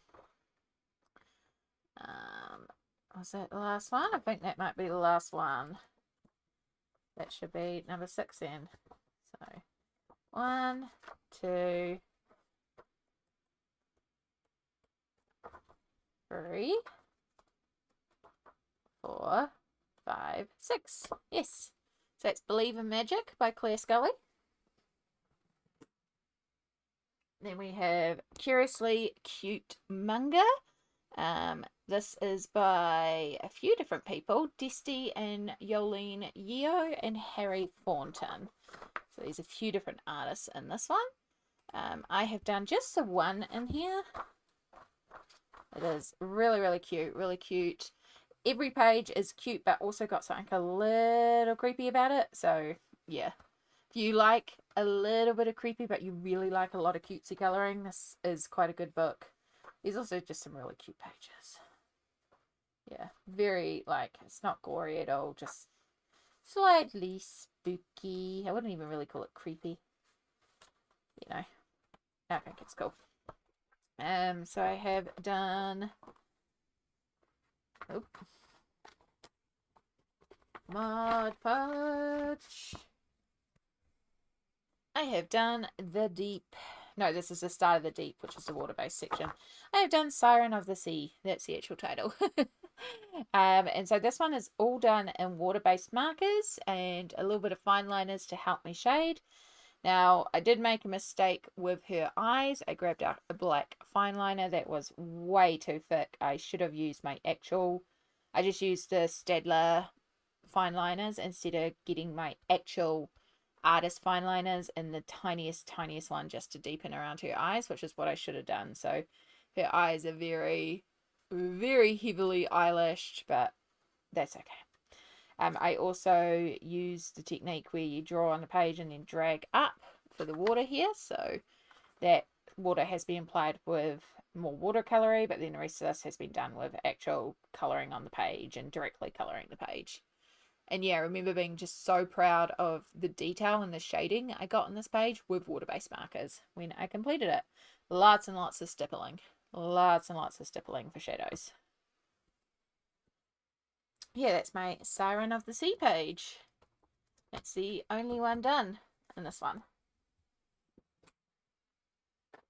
Then I have Dragonology, and we have one done in here, which is Draco Stupidus, which I love the name of. It cracked me up so much.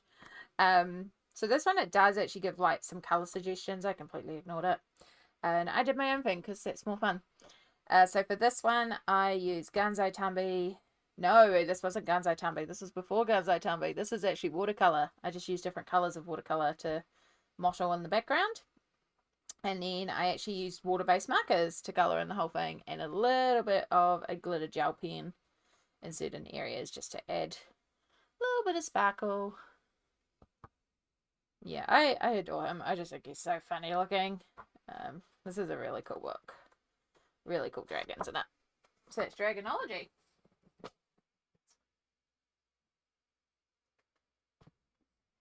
I then have two by Frances Goitier. I have Nightmare and Supernatural, and surprise, surprise, I've done one in each. Alright, so in Nightmare, oh, it will be the last page because this is the second book. The last page! So we have this alien coming through the closet door. Once again, this is all water-based markers. And then I remember, like, when I looked at this page, I just thought it was so funny because he could be hiding under the bed, but it looks more like he's also looking for something because he's been reading about this creature and drawing this creature. So I like to imagine that he was just thinking and drawing this creature and then he imagined it to life. So it's just to complete his creation. And now he's here to be friends. I just think it's funny. I like it. So yeah, I really like this page. I had a lot of fun with it. I did struggle, and it is something about water-based markers, is that there's a lot of brights. There's a lot of mid-tone brights, and I needed more cool darks and, you know, super light pastels so I could get variation. And of course, a lot of water-based markers are just right in the middle in terms of color. So yeah, but I was pleased with what I did manage to do. Like, that was pretty cool. And then we have Supernatural, and in here I have done one, and it is this page, which I freaking love. I don't think these pages are titled, but I remember completing this one and just being so pleased with how it turned out.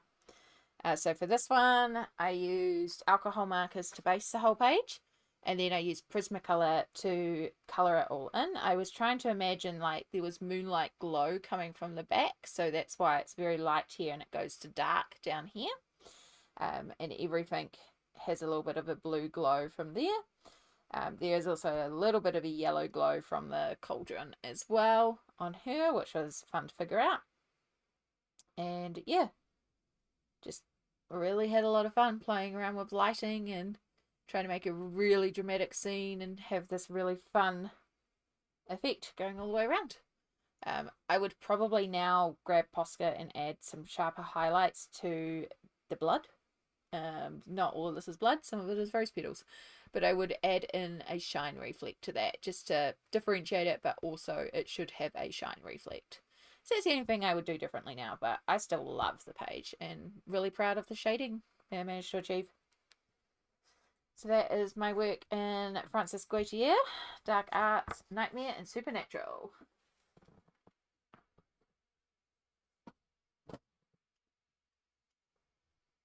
Then I have Crystal Colouring by Kate O'Hara. And I've done just the one in here. Yes. Just the Selenite. I am not 100% sure how to pronounce this. But yes, just this page here.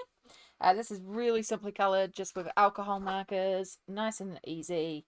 And then there is some iridescent, Deco Art iridescent topper, which is on the crystals and on the moons up here.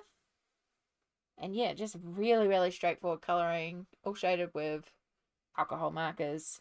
I think because this book is so graphic and with such thick black lines, it breaks down quite well to just do some simple shading in that. So should really pull it out and do some more because it's really neat as well. It's a really gorgeous book. I just love that these books come, oh look, snake, come with more information. I've always loved the koi fish as well. And opals are pretty. So yeah, really neat book. Crystal Colouring by Kate O'Hara. Then I have Secret Worlds by Stephanie Law. This book is stunning. I have done the one page in here. Her original work is gorgeous and I need to do some more. I need to figure out how to colour some more in here because I love this. I think this is really cool, but I was a bit overwhelmed when I first started colouring this because this is a very detailed book with a lot of interesting bits in it. And when you look at her art, like, it's stunning. She does a lot of watercolour. Quite a neat, this is her illustrations. You can see there's a lot of detail and depth and use of colour and they're really neat. So I think I need to pull some inspiration from there. But yeah, at the time I just remember being really proud that I managed to finish a page in this one because I wasn't sure how I was going to approach it. So I use watercolours in the background and then water-based markers, fine liners, gel pens. Yeah, I think that's all I used on here. Yeah, I remember just being really pleased that I managed to finish a page in here because it was a lot. Yeah, really neat book. Does these really cool jellyfish. I keep wanting to do that one, but then like, oh, how do I approach it? So yeah, I think I want to get in here and play again and see if I can produce another page in here because it's so neat. So it's Secret Worlds.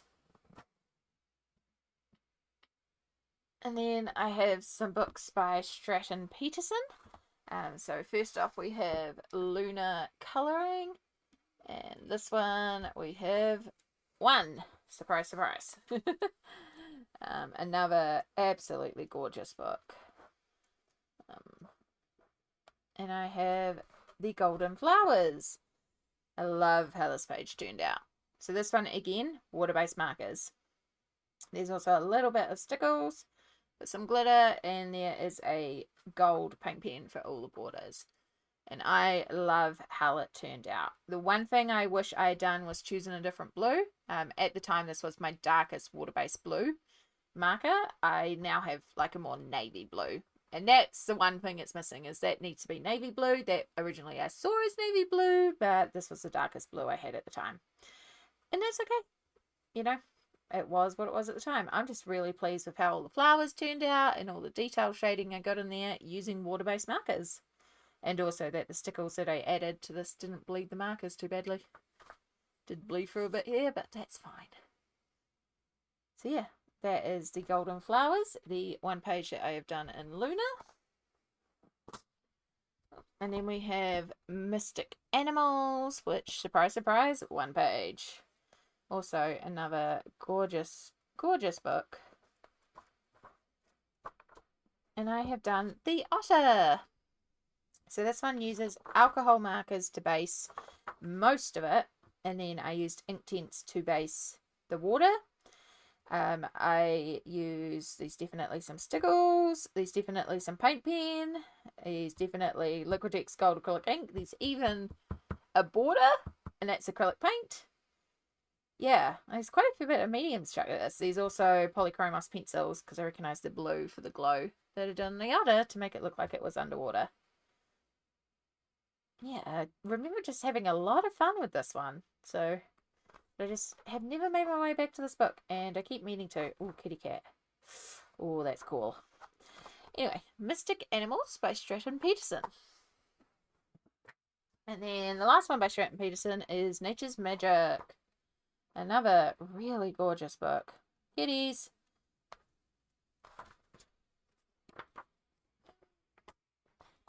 Oops, sorry, hit the mic. And I have Believe in Love. Once again, this is a water-based marker book, water-based marker page, and I remember being really pleased with this one once I was done. So water-based markers, a little bit of Posca paint pen to help with the gem highlights, and a little bit of Mod Podge Sparkle for the wings here, and a gold metallic gel pen for some details around like these little spots. And yeah, I remember it was just because it's like got honey in it, and the honeybee pattern is like, okay, we're going to make it like a perfume, like a dark brown perfume, so it's rose and honey.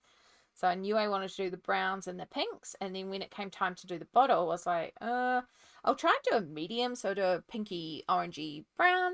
Probably would change the bottle color now, make it either bright yellow like the bees, or even a contrast color like blue, so you're really drawn to the center here. Could be really fun.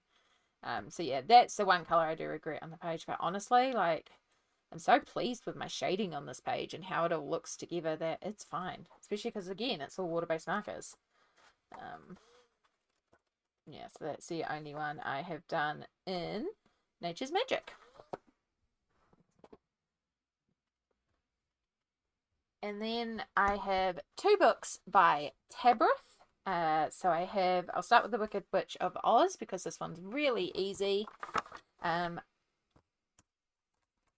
Okay, I was about to say I just have the one page in here, but I also have one whip in here. And that has never been on my whip list. And I entirely forgot I did that. So when I first got this book in, I did this page because I was just wanting a really quick, easy, simple thing. So I grabbed iridescent watercolors and super golden markers in the pink and the green and a white Posca, and I just colored this page, and it was like, that was all I just wanted to do. I just wanted to play around with the shimmery watercolors, and just a really simple border page, not think, just some mindless coloring. It's like, cool, done, page done. But then after I did completed pages in that, I talked about how I need to also bring it across to here. And I was putting away some watercolors, and I realized I was nearly out of the colors that I used on this side, and I had no idea when I was going to come to here. So I was like, I better just watercolor this to make sure at least the watercolors match, even if I don't do the border.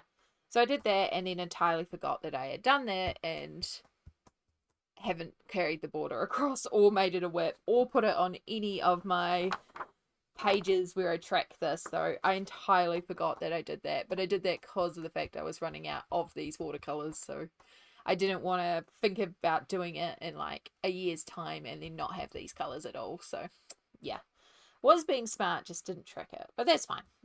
But it's also not much of a page to have in here because like this book is gorgeous, and yeah, no pages done, so might have to change that. Did not realize. Anyway, The Wicked Witch of Oz. And then I have Dark Fairies.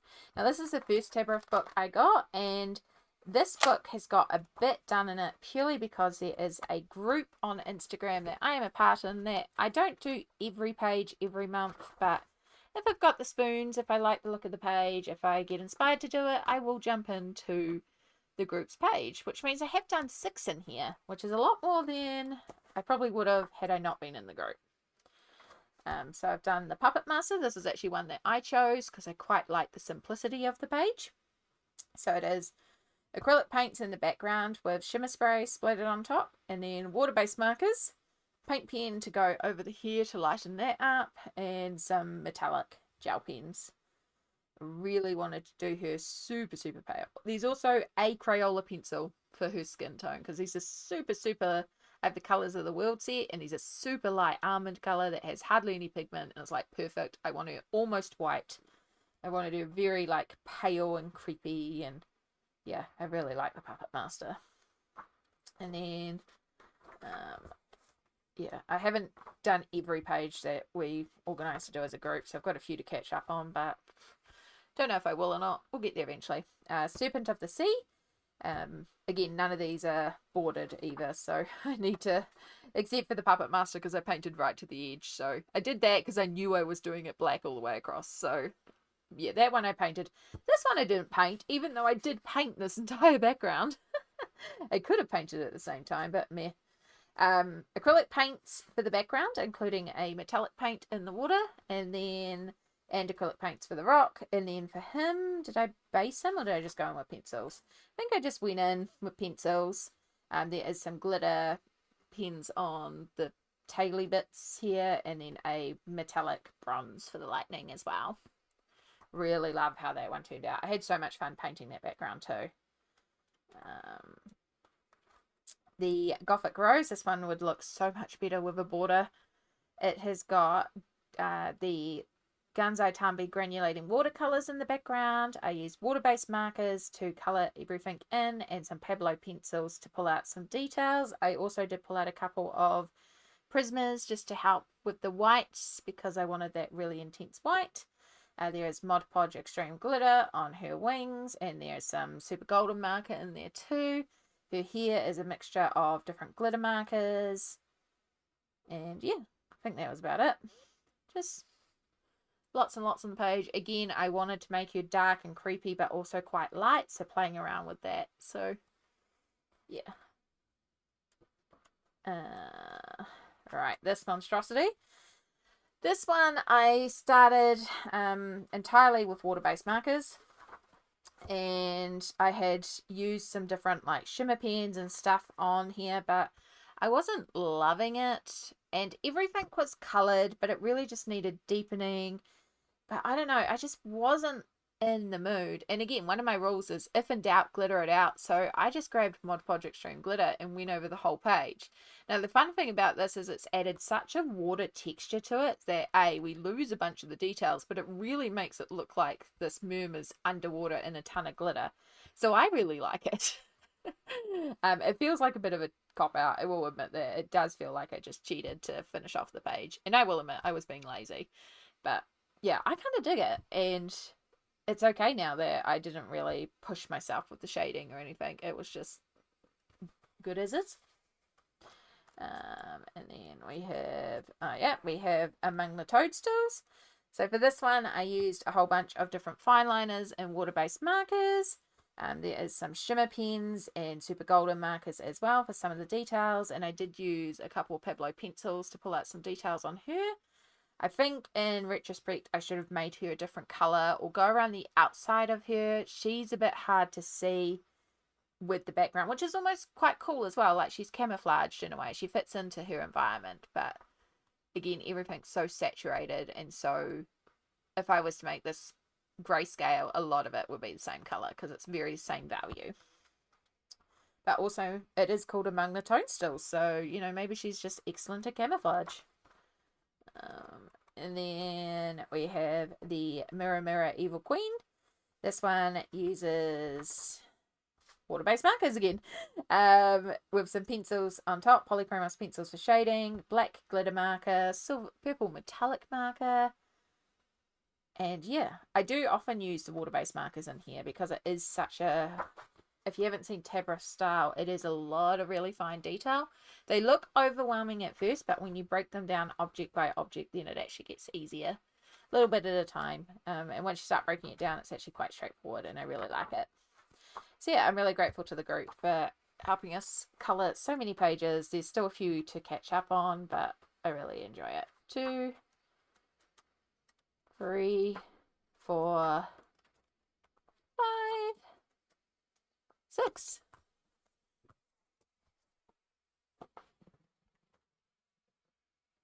And then the last illustrator on the shelf is Christine Karron. And I have all three of Christine Karron's work, and I absolutely love it. I have not coloured in two of these books. I have not coloured in Little Folk or Wondrous Folk, and I have only done the one in Wildflower Folk, and honestly I'm tempted to call it a whip and actually do some more on it. And the reason for that is I have been working hard to finish off Fledgling Fairies, which is a Colouring Heaven magazine that featured Christine Karron. And I was so close to finishing that book that every time I wanted to colour Christine Karron, I went to that magazine first, because it's so close to being finished. I did do this one to Work an Unworked Book, and it's really beautiful and subtle, but it feels... Again, I know I rushed this one. It was just to get a page done, and I don't want to rush Christine's work. I love, love, love how it is. So I am tempted to classify this one as a whip and go back and add more to it and just deepen up those values, add a bit more to the page. I don't know if I'll add a background, but yeah, I think it needs something more. So I am tempted to go back to that one. But I've always said if I feel like I want to go back and rework a page, I'm going to go back and rework a page, even if I consider it complete, because, you know, it's my colouring books. But yeah. And then Little Folk and Wondrous Folk, I have not worked in at all. I freaking love these covers though. I love her use of colour. These two in particular, I want these two in their incomplete form of the cover. I want them on my on my wall as a poster. Just love the incomplete nature, but also the rainbow. Also love this one too, but it's not as rainbow, you know? These two feel like a cute, cohesive set with the rainbow, and yeah, I love it. Love, love, love, love these books. And now that I have finished Fledgling Fairies, I am looking forward to getting in here and showing these books the love that they deserve. And that is the last of C2 filmed. Woohoo! So I hope you've enjoyed watching another massive long video. There should still be, I'm estimating 3 more videos, but we'll see as we get through. But if you've been enjoying this complete collection tour, be sure to let me know down below. I love hearing from you guys, and I mean, these videos are a lot for me to do. I know they're not always perfect with cat and lighting and stuff, but that's such a mission for me to film. So I hope you have enjoyed what I've put out. I love looking back and seeing how the collection has changed over the years. If there's any book you want to have a closer look at, or anything you want further clarification on, please let me know down below. I'm more than happy to chat away with y'all. And yeah, I will go and rest my voice and see you all in the next part, whenever that may be. All the araha to you all. Take care. See you next time. Bye.